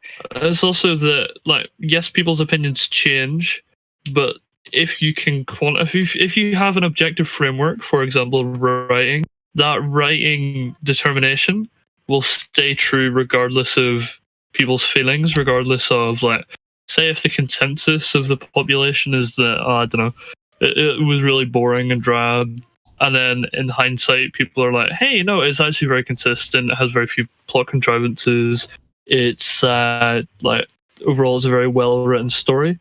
That's separate to, that's the whole, like, thought versus feeling thing. No, just me. No, I mean, I don't really have anything to say to that. I think you're pretty close there. Close, but not quite. Story of my love life. True, forever. Another great example of a movie I always think of when it comes to a narrative doing exactly nothing you would expect based on its own apparent rules is No Country for Old Men. The antagonist, Anton Chigurh, is a calculating essence of evil. And then we meet, down on his luck, good old boy Llewellyn Moss. That's Thanos! Llewellyn gets into trouble with several parties for pulling a finder's keepers with a bag of cash. Chigurh is the primary antagonist that we follow, and it's easy to expect Moss will find a way to outsmart him. Or at least make it to the end of the film with him and his wife's lives intact. If he's really lucky, he'll hold on to that loot too. But at the start of the third act, Moss dies off-screen, unceremoniously, killed by the mostly unseen Mexican cartel. This would be seen as an unforgivable sin. Were we not already acquainted with the work of source novel author Cormac McCarthy, or at least the Coen brothers, each known for subverting narrative expectations? But then, of course, it would be seen as an unforgivable sin. See, What? So it's immoral. It's wrong. Let me just rephrase that. Let me just rephrase that in a way. Let me rephrase what he said in a way to prove the point I'm going to make. Okay. In another movie, this would have been bad, but it was done well in this movie. Yeah. So, there's also, That was universal, you have to take into consideration the fact that this is a standalone movie, where, we don't have any like history with these characters or anything like that. So when something like this happens, it's surprising, but it's not insulting where it spits in your face. If we had 3 movies before this and we followed the main character and the main character was killed off in this way, yeah, it would be bad. It would absolutely be bad. See, but it's different. I still stand by you could do it. I stand by you could do it properly. You could absolutely do it properly. I'm just saying, in the way that he's saying, like off screen, unceremoniously by characters we don't even see. It's like, yeah, that would be really bad if we saw that. If it was a character that we have followed for years. But like, this is a standalone movie, and in the context of the way it happens too, it makes sense. Yeah, I have no context because I've never seen it. Or whoever. It's a really good film, and I recommend it.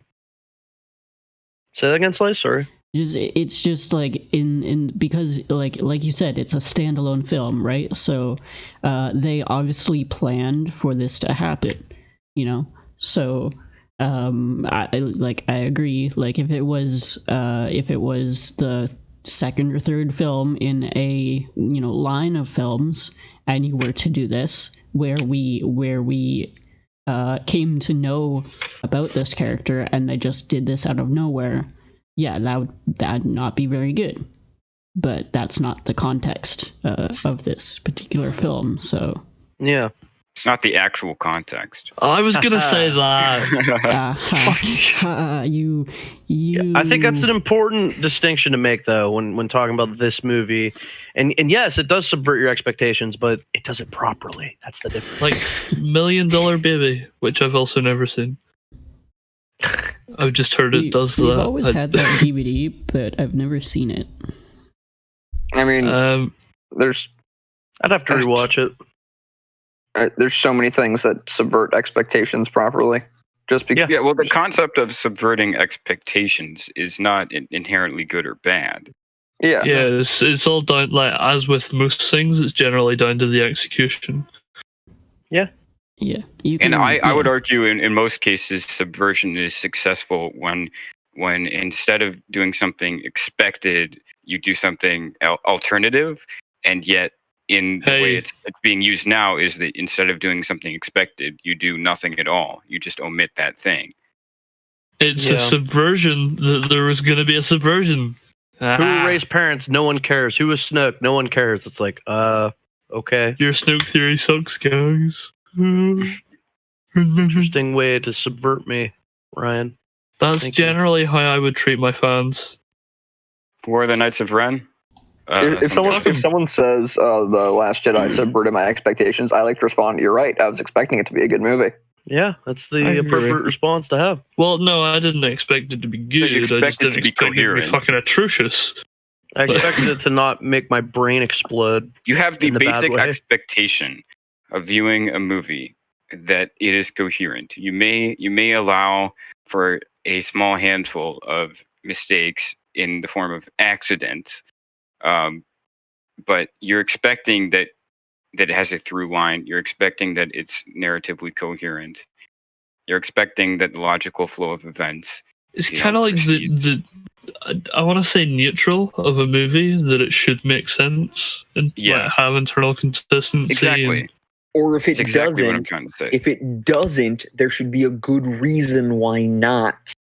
I mean, another example, the movie Jacob's Ladder. Has anyone here heard of it? I've heard of it. I have not. No. Jacob's Ladder. You've heard of fucking everything. I like movies. It's such a confusing movie because of like the chronology of all of it, and it doesn't always make sense. But that's the point of the movie. Like a big thing about the movie is how like wishy-washy the entire chronology and events are. It's like you can make a movie not make sense and have it be good, but it has to not make sense for a good reason. Yeah, it's like you have to explain the nonsensical stuff, if you know what I mean. Like if you have things that don't make sense, if you have things that are not internally consistent, if you have a reason to explain that or justify that within the narrative, that kind of it's not so much an issue anymore. If you explain it, if you justify it in a decent way, it kind of reminds me of Conker's Bad Fur Day. If anyone memes heard that, obviously. Believe it or not, Josh, I've heard of it. Whoa! I have played it to completion. Conker's Bad Fur Day. At the end of it, they do a total Deus Ex Machina, but but the reason it works is because Conker's Bad Fur Day is inherently it's parody of the genre. Yeah. Shall we continue? Sorry, go ahead. Can I say that once upon a time, the film industry was good films, or at least just like decent films. Decent or good films rather than bad films. Like bad films were kind of the exception, not the rule. Whereas now it seems to have flipped, where it's like bad films are more the rule. I think that's right now. Would that be something? It could have. Would that be kind of correct? I would say more that minimum expectation of narrative coherency has rarely been violated in the past, because how do you tell a story? You tell a story. You don't tell a series of disparate events. Whereas now there's a lot more stock put in visuals and visual storytelling. I'd say nowadays that bare minimum has been sacrificed for whatever reason, and I have all my. Could it not even be? That, sorry. No, go ahead. I was just gonna say, could it not even be that there's like an oversaturation in terms of like, the Ratatouille thing, where it's like at this point anybody can make a movie, but not anybody should make a movie. Yeah, I don't think that's the current issue. It's a possible issue. Well, I don't think that's what's going on right now. Well, I'm assuming that back in the day, that only the best of the best, or people who were relatively very not confident but competent, would have been allowed to take on big budget or big films or films in general, because they were they were a lot more sparse than they are today. I don't think that's right. I mean, George Lucas made Star Wars as an indie. Oh no, I mean well back, whenever there was films where a really I guess. Yeah. I don't know. It's a theory. My area of expertise. Yeah. One thing that I want to emphasize, and it's a little bit off topic, but I do not think that there is a style of story that can't be done right. Maybe someone could give a counterexample to that, but there's so many stories that have you ever heard of a Shaggy Dog story? Does anyone know what that is? Shaggy Dog. I don't know about. A Shaggy Dog story it's a term for a story that just puts a ton of emphasis on details and then ends anticlimactically with none of the details really mattering. So like TLJ. Well, the idea being, imagine here's my dog. My dog is 105 pounds. My dog has white, soft fur. Also, my dog died. Yes. The ending is anticlimactic. It doesn't matter. There are examples of Shaggy Dog stories done amazingly. The Sixth Sense. I would, as a The SCP Happening. nerd, I would point to SCP-4290. If anyone knows anything about SCP, they know why that one's amazing. I only know the mainstream I'm not ones. willing to indulge in the speculation in such broad terms. Yeah, see, Like, you have to bring me a movie and then we can analyze it. Yeah. I find it difficult to make overarching statements like that in terms of, like, I would assume there's always going to be an exception to the rule, but I don't know for definite. So I can't make a determination in that sense, if you know what I mean. I mean, what are all the different types of movies? Like, you can't really say, can you? Well, it goes down to how what many makes a different kinds of movie? stories. I mean, what see, that's such a nebulous, like a little, you know. What happens hard- if it's it's hard to just get like a a grasp still? of. What if it's And you a end up still shot of an talking apple for 2 hours? Well, you end up talking in overly broad terms because you have to be general. So I'm just not Yeah. willing to indulge that premise. I would much rather do it on a Okay, I get situation it. by situation. It Anyway, is continue. possible, Oh. but it's hard for me to even say. Yeah, it's kind of like the whole, if you don't have all of the information at your disposal, it's quite difficult to make a definitive determination. Anyway, we have a video, I believe. With the work of source novel author Cormac McCarthy, or at least the Coen brothers, each known for subverting narrative expectations. But then, of course, the argument becomes, if the film delivers the effect it set out to do, then it's not a mistake. But this is also a subjective interpretation of the creator. What happens if a film intends to be bad? And if it's bad, does that mean it's good because it fulfilled its purpose? It's telos, if you will. Just like The Last Jedi. Ryan Johnson intended I don't to think be that bad, right? did he intend it to be bad? I think he's just incompetent. I think that's too generous. I'm just to messing assume around. But that is a big theory, is that he was just trolling everyone, and that's why he did what he did. But Well, the fact that he did one fucking draft just pisses me off. I Like, think that genuinely actually annoys comes me. back to sorry to cut you off there, but I think that kind of comes back to what we were talking about before, where you have more people now than ever that can just make a movie, you know? And I think that's really what Ryan Johnson did. He just wanted to make a movie. He didn't care about anything about the film. He just wanted to make a movie. The fact that, like, his I keep cutting you disregard- off, Slice. I'm sorry about that. I do have a strong counterpoint on that, though. Okay. I don't think it's easy for anyone to make a movie nowadays. I think it's even more elite than it's ever been, but not elite in the sense that you were at the top of your class. Elite in the sense that you have connections.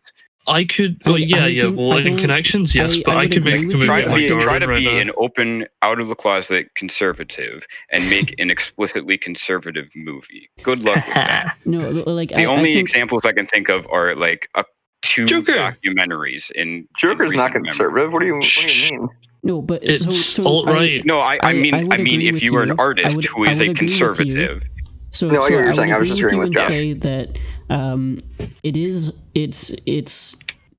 it's not that it's easier to make a film per se, but Well, it's easier but to make a just film. the- It's the just fact- not easier to fact of have the matter connections is to that make it. anyone who wants to make a film can, you know.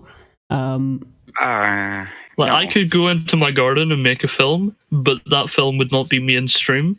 I would be able to make a film, but it's not going to be mainstream media, if you know what I mean. The fucking stigma that the general That's why you get indie public is films. giving off, and like Hollywood, is that, oh, you can fuck up and make a shitty movie and who cares?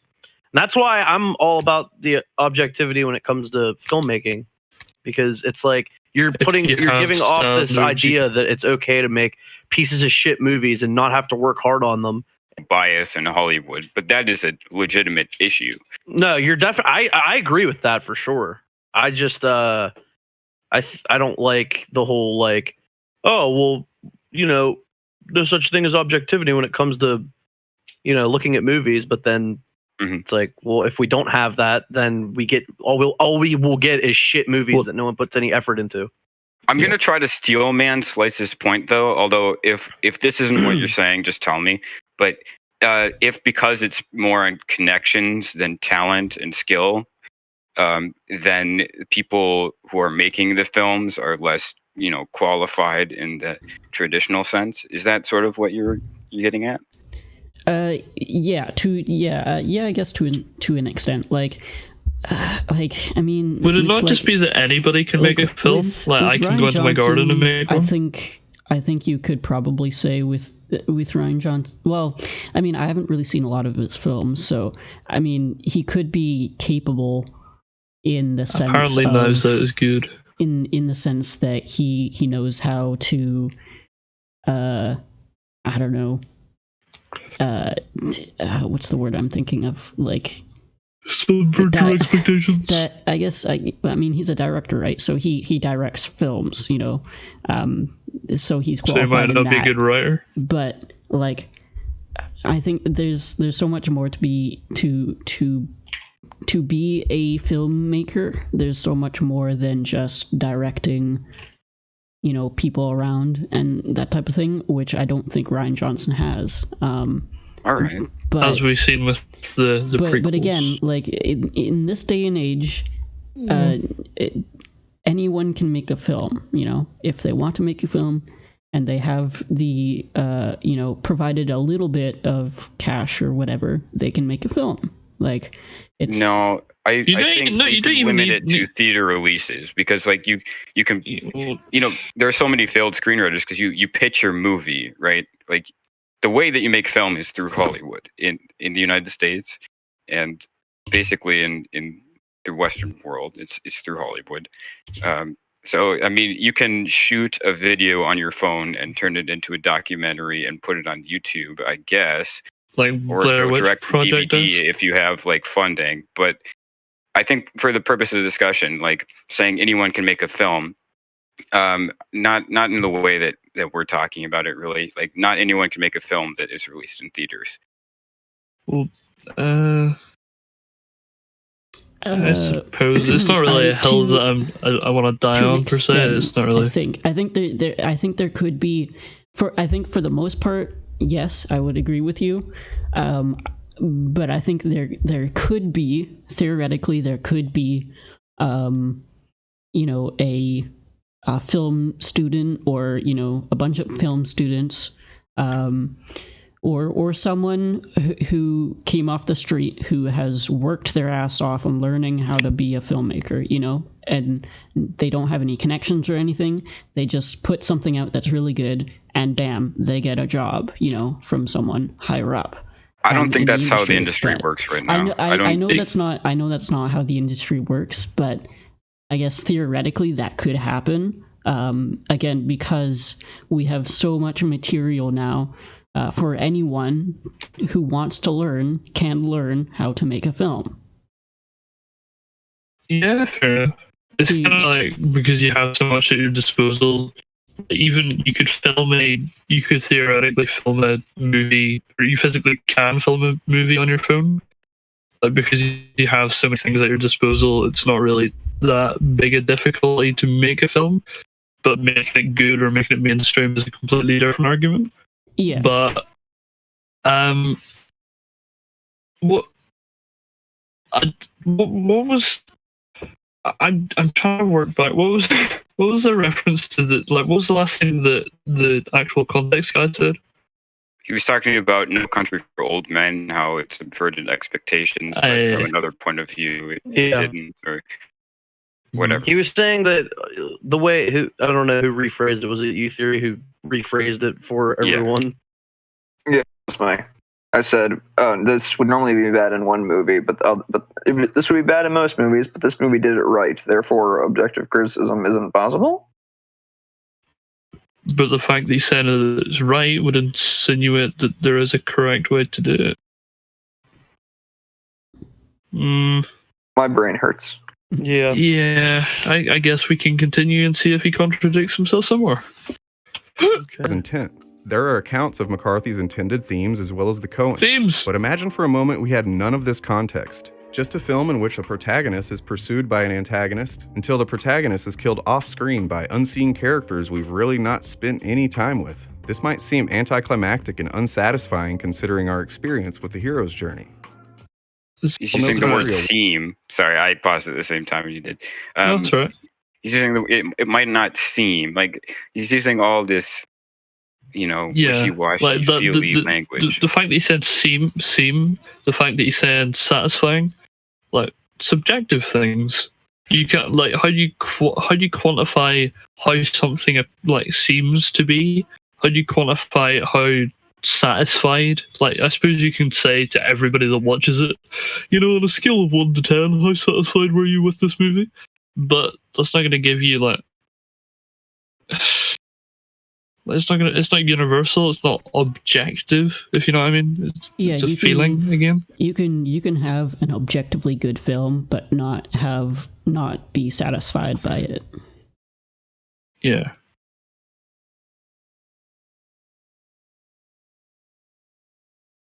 Yeah. Fair enough. Also, call No Country a Western. No, I can actually talk about this later. Fair enough. It's interesting, but I can bring it up later. Fair enough. Everybody happy to... Even if you simply call No Country a Western, or we say that Llewellyn is not the main protagonist, that it's in fact Anton, we could still come out befuddled in the timing of Moss's death, followed by his wife's, and then the anticlimactic death of Anton Chigurh and just a random car crash. By any and all objective readings, without relevant meta context, this could be seen as a bad film. Narratively... Wait, no. Narratively unsatisfying is subjective, and to some, again, that is subjective. How it appears, how it feels, that's subjective. You can't quantify fucking feelings, you mom. No. The problem what he's essentially trying to say is, like, if you look at a movie like The Last Jedi and the way they treated Luke, we'll say that's objectively bad because of the way they treated Luke. But then you could say, well, other movies treat their characters like this as well. And this is a movie that most people consider to be good, but if you viewed it from an objective lens, it's like, yes, if you take out the meta context, so we're saying if you take out context. If that is verbatim, that is literally just, if you suspend your disbelief, like, were you there for that video theory? On the disbelief? There was, I believe it was the woman who said that if you suspend your, I think it was the Ray video that me and Borgie did. I don't think I was there for that.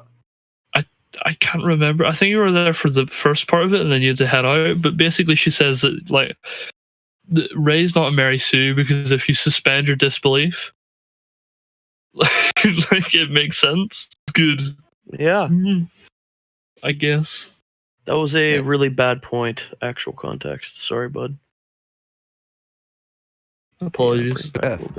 Followed by his wife's, and then the anticlimactic death of Anton Chigurh and just a random car crash. By any and all objective readings, without relevant meta context, this could be seen as a bad film, narratively unsatisfying. And to some who might seek a less obscure theme and plot, it most certainly is a bad film. But to call it objectively good is to dismiss those who seek different values in their art and... Okay, so one of the problems what you just said there was, he said if you viewed it objectively, it could be seen as unsatisfying. When you view something objectively, you're like, if you're going to talk about satisfying, you have to be very... And showing how Just supposedly that wouldn't be objective. He's making something up so that he can point out how ridiculous the thing he made up is. Is that not a straw man? Well, here's the thing. If we were to talk about objective, if you were to say when that something's objectively satisfying, we would probably say, does it follow through on the ideas or plot points or all the stuff it established? Setups, yeah. Because No Country for Old Men does that. It follows through with it. Even though things are unexpected, the things still work out in a manner that makes sense for the story, and the characters are still really well written. The arcs are still well written, even if it doesn't follow the conventional storytelling aspects. I mean, if you no spoil. I mean, whatever. Game of Thrones has been on forever. I'm not even gonna say spoilers because I don't need to though. But because like the thing with the Red Wedding. I mean, if you can follow through with every single point up until then, and you could see every mistake that Robb Stark makes to get to that point, and you're like, oh yeah, this makes sense as to why this is happening. You don't see that and go, I killed my favorite character, I hate this. Like, everyone looks at the Red Wedding as one of the best episodes of Game of Thrones. So like, I thought you season can 8, follow through episode with it. 3 was pretty good. Shut your mouth. Lagging.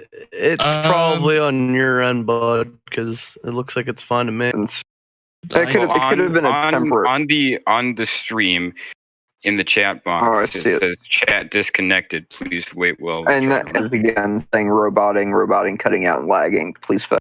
Okay. No, maybe it is. Maybe that's just be quiet for a second. Could potentially be Slice's network. That was my assumption. Yeah, we are roboting for sure. Oh no! I enjoyed this episode. I did. Yeah, I'm having a good time. It's a good video to cover. I'm sorry I said it wouldn't be. See, it's what you make of it. I guess I didn't say it wouldn't be a good episode. I just wasn't thrilled with interested in it. Yeah. Like whenever you have fucking Movie Bob and Amazing Spider-Man 2 is good to choose from. Yeah. I mean, Movie Bob is just... It's really fun. Peak. Mwah. Bellissimo. The likes went down. Burning. No. I don't know what that's in reference to. Guess we'll never know. I mean, Germinator could just tell us. Oh, sorry. I mean, I didn't mean for you to read out loud, but we went from well, seven. I didn't mean to read it out loud. I just did. I apologize. Oof. Sheesh. Yeah. Anyway, what's happening with the stream?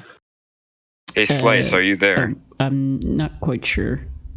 It's just gonna be an internet. It's just an internet thing on his end. Yeah, it seems to just kind of go off at random and then just reconnect, which is weird. All right, but Lee Nye, if you're still in the chat, how is it now?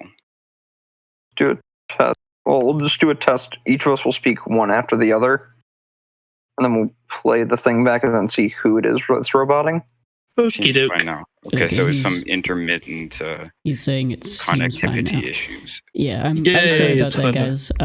It really does seem like it happens at random. So it's not your fault. We are trying to fix it. Unfortunate. Yeah, I mean, you apologize for the thing that's out of your control. Can't control your internet, I guess. I mean, jeez. I mean, like I went around and checked the physical thing that's in there. And Ethernet. It's in all the way. It's fine. It's not loose or anything. So, yeah, I don't know why it's doing that. I just realized we have 4 minutes left. Yeah. Oh, we've made progress, guys. Let's go. Let's keep going. All keep right, pushing forward. Your theme and plot, it most certainly is a bad film. But to call it objectively good is to dismiss those who seek different values in their art and stories. Each of us have designed our worldview around a set of axiomatic values, and this applies to what we want in art as well. I mentioned this earlier, but I mentioned this earlier about bringing it up again. To say like different people have different values for what they go into a movie, but there are certain values that are overarching for almost all people who watch movies. That being wanting to make sense, want things to be set up to be paid off, all that stuff. And No Country for Old Men does that. So it meets the objective standards that we set, that we try to make as broad as possible. Yep. And as universal as I agree. possible. Like the fucking Red Wedding example that I used that probably fucking lagged out whenever the stream was shitting, but apologies, lads. I just had to step out for a sec. I'm back now, though. No worries. Hello, Chief. Kind of just reiterating what we said, though. I mean, just sure. It doesn't have to have this. Just because it's something that, doesn't follow like every other story or whatever, doesn't mean you have to hate it or whatever. It really bothers me, though, that he's using this as an example. And it's an example of, his imagination, really. I think he's just trying to say because it doesn't do what you expect to, so you could make the argument that it doesn't. The argument that he set up doesn't satisfy potentially because it's not what you wanted or expected. So if it doesn't satisfy, it might not be good. This which is a strong one. Gushin's critique of Mahler, and Mahler's objective criticism doesn't include the objective suggestion that something is or is not satisfying. Yeah. How the fuck can you be objectively satisfying? So setting up an imaginary example that looks for all intents and purposes to be a straw man, to construct it around something that has nothing to do. How the fuck are you responding to two people and you end up with a straw man? I don't know. Anyway. Want in art as well. The rational, sane thing to do is accept this about ourselves and not become enraged when someone disagrees. This leads me to think the defining characteristics of those who see themselves. We should not be enraged. We should be calm. Just break it down. Fuck off! Guys, he's telling me what I should or shouldn't do. Why? Josh, you see how I was trying to get a nice mellowing there? Nah, you set me up. You're setting me up for the fall, big lad. Right? Yes, this is all. I'm Brutus and you're Caesar. E2. E2. Is that not? I'm pretty sure that's Spanish. E2 Brute?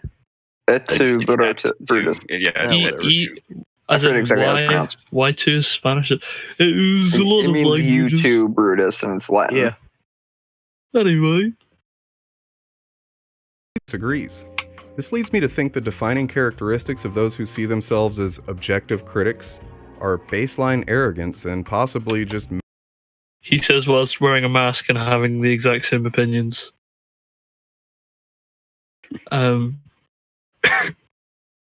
Yeah.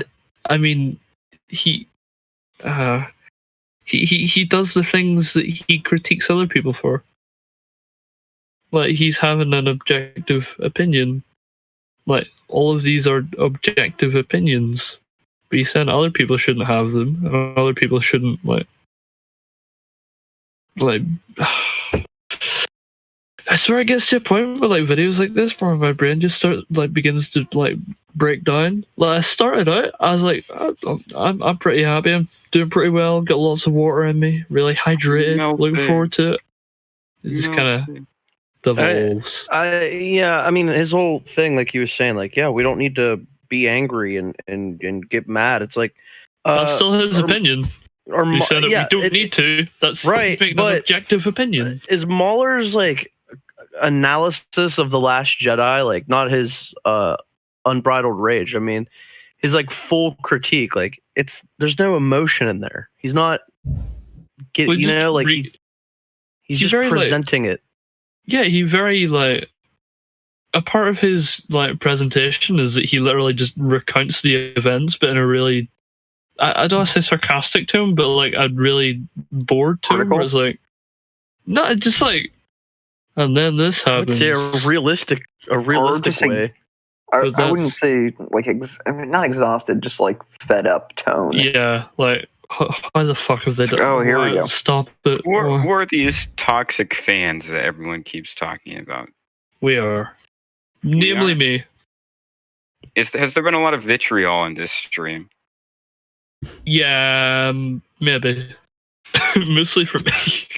What are you saying about toxic fans? No, nothing. Continue the video. With no desire and maybe no ability to consider perspectives not their own, driven by a deep-seated sensitivity for differing views that cause them to build what they think is an impenetrable wall around their opinions and spray paint objectivity on it. It's silly. This conversation around criticism in art speaks to larger problems within our society. By believing that you hold the one true, objectively correct view, that your general outlook is comprised of objective facts, requires a supreme lack of self-awareness that insists you ignore all the tiny, subjective factors you filter those facts through during your analysis.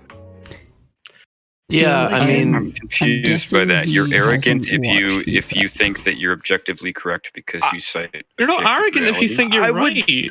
I would point him in the direction of the just right debate that Mahler and Wolf had with him, and Mahler makes a pretty good example of just he says that it's not, he's just looking at it factually. He's not at least, okay, some of his videos he does, which are the ones that are the Unbridled series, right? But his long form critiques, it's not. He's just presenting it on a base value, and he's not putting his own opinion into it at all. He's just literally presenting what it is and then saying what the flaw is. Yeah.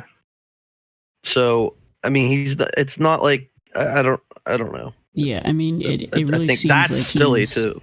It seems like he's trying to take Mahler out of context here. Like, it seems like he's strawmanning a lot. Exactly, yeah.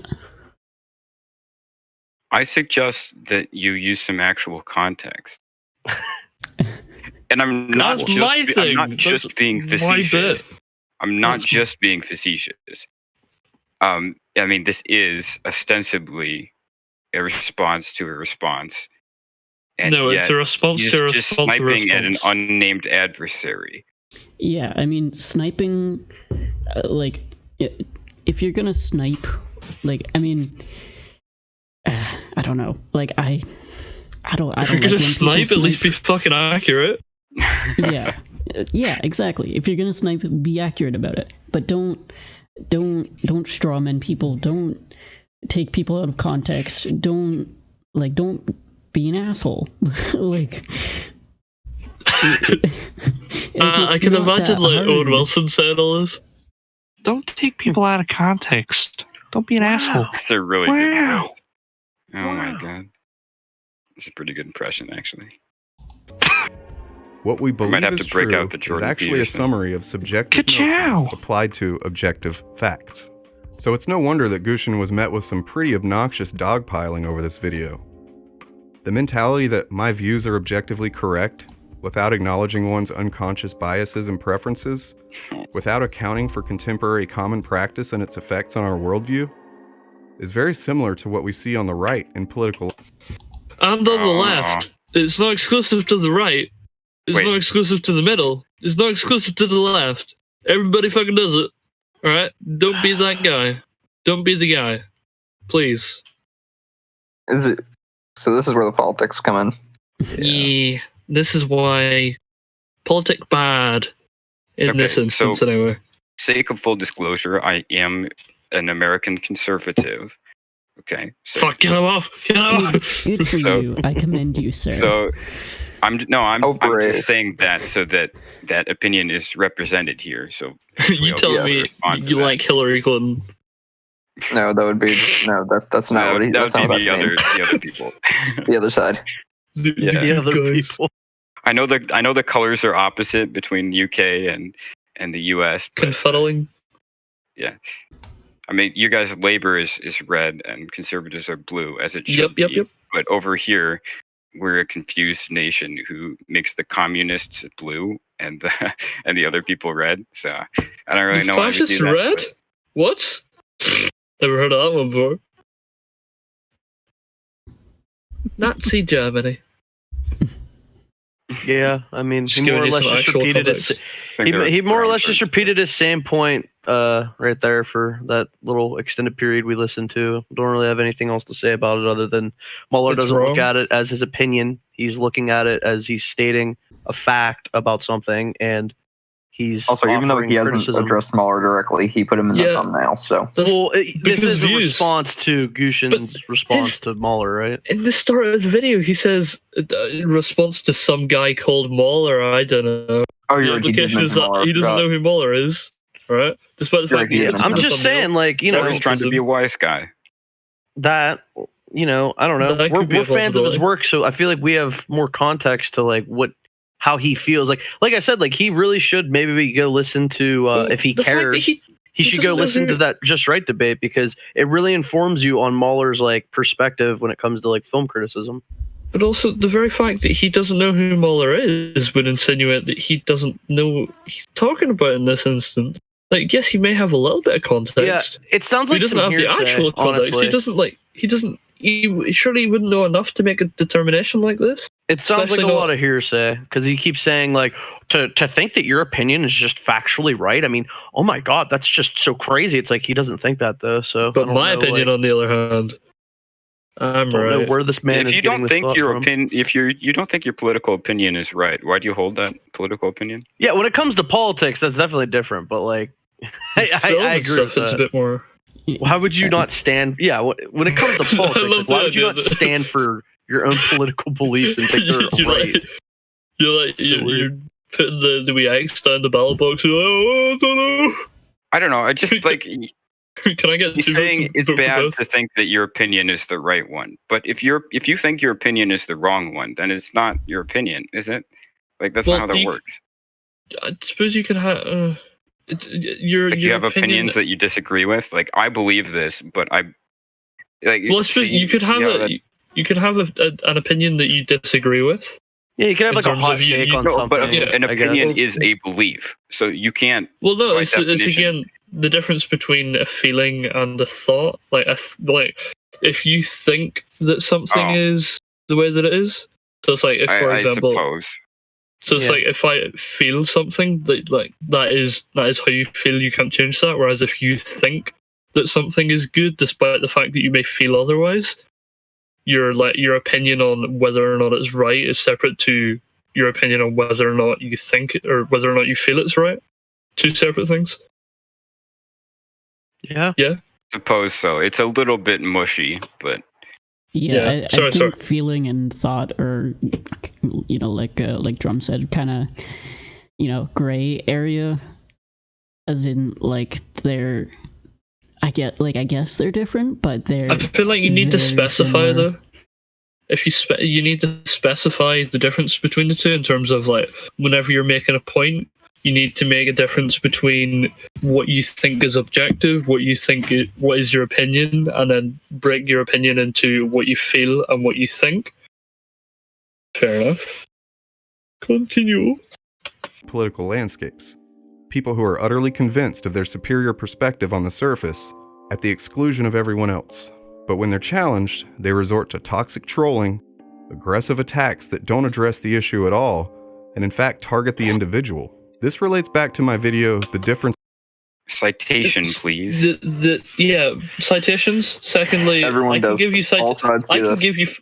I can give him citations of how the left do the exact same thing. Or how the How the- centrists do this. Or Yes, just, Yeah. exactly. And if he's still in reference to Mahler, I mean, the EFAP podcast, they literally do the opposite of what he just said. In fact, they have a disclaimer to say, "Don't go and hate this person." They They literally genuinely say it. want people to come on and like have a conversation with them. That's like All their they- first thing they always want when they They just respond. want to better somebody. content on YouTube. If they see a bad video, right, they'll say, "Hey, I want you like these are the problems with it." There is an element of it's entertainment, but there is also the overarching goal of, if we can show you why this is bad, you can get better. Case in point, Jay.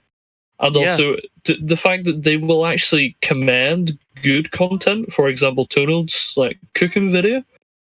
Like they'll say that they're not shy of saying that like something's good if they think it's good. Like Yeah. they're not just toxic. Wait, not just Jay, like Thought Like, Theater. yeah, and I'm just the using Sausage like as Stew an guy. example. Dude, Yeah.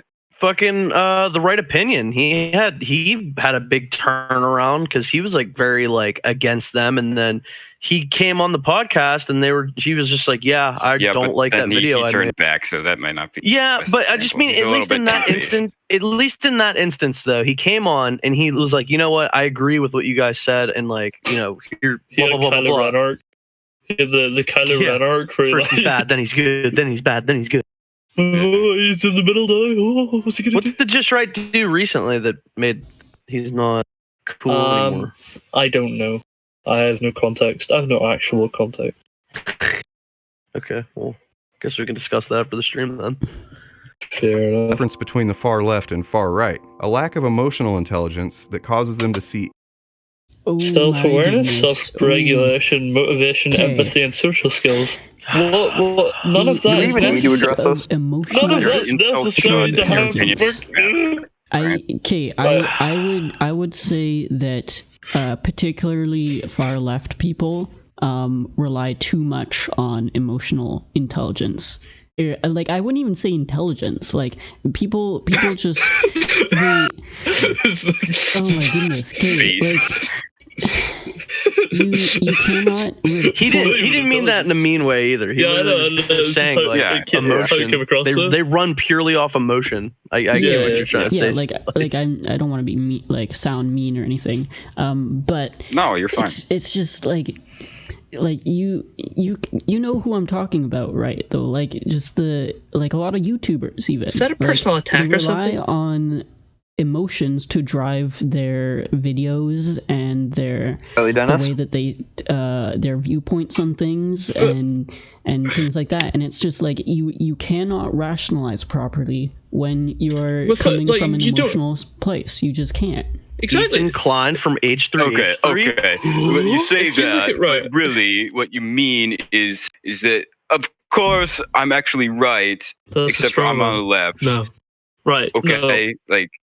No. So out of self-awareness, self-regulation, motivation, empathy, and social skills, which of those are necessary to be rational and to have an objective opinion? Or not an objective opinion, but an objective stance, or make an objective determination. Which of those are necessary, if any? Part of the political spectrum and have an objective opinion. You don't need any of those things. You don't need self-awareness, you don't need self-regulation, you don't need motivation, you don't need empathy or social skills to have a fucking opinion or to have an objective stance.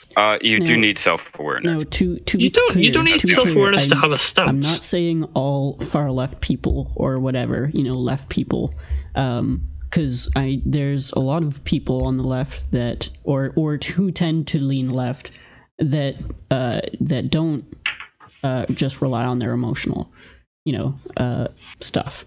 There are people out there that are on the left that do think about things and can articulate properly. However, there is a massive abundance of the media and a lot of politicians and stuff. They're all relying on this emotional aspect to drive everything about them. And of course the same is true with the right. Yes, you do get that on the right as well. I'm not saying it's exclusive to the left. We're just trying to make sure we're not coming off like he is as damning of one side. Right. We're not either saying that the left is bad or the right is bad. I wouldn't even frame it in terms of left or right, because then you talk about what I know. I just say it seems a bit disingenuous to do that. There are people that inhabit all different political beliefs that act in rational ways, that act in these harsh, toxic ways or whatever. But what annoys me is that I know that this guy is a socialist, right? He has a introduction video on his channel where he just outlines a lot of shite. But no offense, but he outlines opened a lot up of this stuff. video with a disclaimer, including his allegiance to BreadTube. So the fact that he's a socialist and then frames this as right is bad, right? I'm not saying right is good. I'm not saying right is bad. But the fact that I think it's a bit disingenuous of him to say the right do this and then not acknowledge that the left also do that. Because at that point, it's like you're leaving out information on purpose. Mueller himself isn't right. Just want to say that Mueller doesn't. No. He hasn't really expressed political opinions that strong. I know Rags has, but outside of EFAP largely. But even Rags is still pretty centrist. Wolf used to do a bit more of that. Said he was leaning more left than right. Yeah, Wolf said Rags voted for Bernie Sanders. Wolf voted for Bernie. Yeah. Mm-hmm. Mm-hmm. And most of Rags' political commentary takes place outside of EFAP. He doesn't really talk about that on the show. I mean, occasionally, there'll be a super chat and he'll say something. And Mueller, it's generally just a pass away comment or joke. So with Rags, I've seen quite a few of his videos, and he does take some fairly strong stances on certain things. And most of which I agree with, to be honest. Quite a few of them I agree with. I lean more right than probably a lot of people that I watch or whatever. Fair enough. But I still there's still a lot that I agree with on Rags. so a lot of the things that he says I do agree with, because I think it comes from a place where he does his research and he knows statistics. It's a hard word. And he doesn't rely on this emotional ambiguity to drive his political stance or anything else, whereas a lot of people do. And I don't know, politics is weird, but yeah. Politics are boring, dude. What are you talking about? Yeah, should we just explain it all by saying politics artism? Yeah. Yeah, politics are tism, but we kind of need politics to have a society. I'm actually a bit of a political junkie, but I mean, I don't go around and shout, I'm not going to cram down my politics on this podcast. I'm interested to see where the religion comes in. Okay, Yeah. I mean, is there religion Well, we have 2 minutes. well? 2 Well, that was minutes, in the so disclaimer. he can cram it in the next 2 minutes. I mean, he crammed in Crank the this out. political shit in the last 2 minutes, so. Uh-huh. I mean, all he Causes them said to is see right any man and challenge to their bad. precious Yeah. views as an attack on Which them must be true. personally. Therefore, all bets are off, motherfucker. You disagree with me on an abstract. Ooh, So what? what? Josh, you said you go back. paused it. Sorry, I Just a little bit. I just want to hear that again. A lack of Okay. emotional intelligence that causes them to see any challenge to their precious views as an attack on them personally.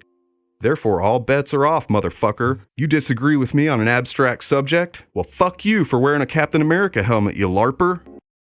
Plenty of people. I have a child's plenty of mentality. people- I'm going to admit that. Wait, is he I talking agree. about the right there? Yeah, he's talking about the right. It's that's not just the Dude. right. Come What? I'm not on, right like, wing. he's just Watch more being, people on he's just social being media. disingenuous at this point. Like, this I isn't even consider- cool, man.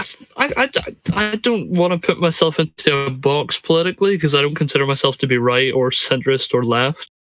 But I'm definitely not right. And I hold up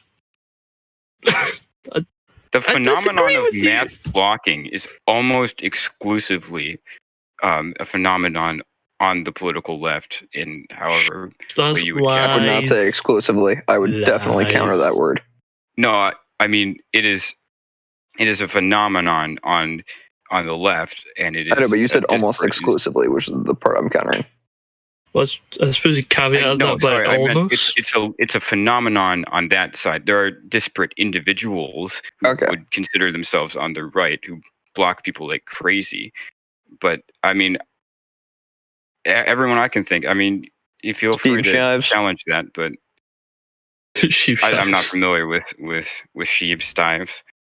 Steve's got the Lego man. I love how everybody Just butchers his think of name. how many people that EPAP has covered that has blocked Mahler, Blocked them? Rags, or anyone Yeah. else associated with EPAP. Like how And, many I of mean, those I'm not- people I'm not are making- probably on the left? Just saying. Ostensibly on the left. Self-identification is important here. Like, I'm not trying to categorize people in any way that they're not categorizing themselves. There are a lot of people that consider themselves to be on the left, especially in the more breadtube-ish wing, who pride themselves on blocking people and pre-blocking people.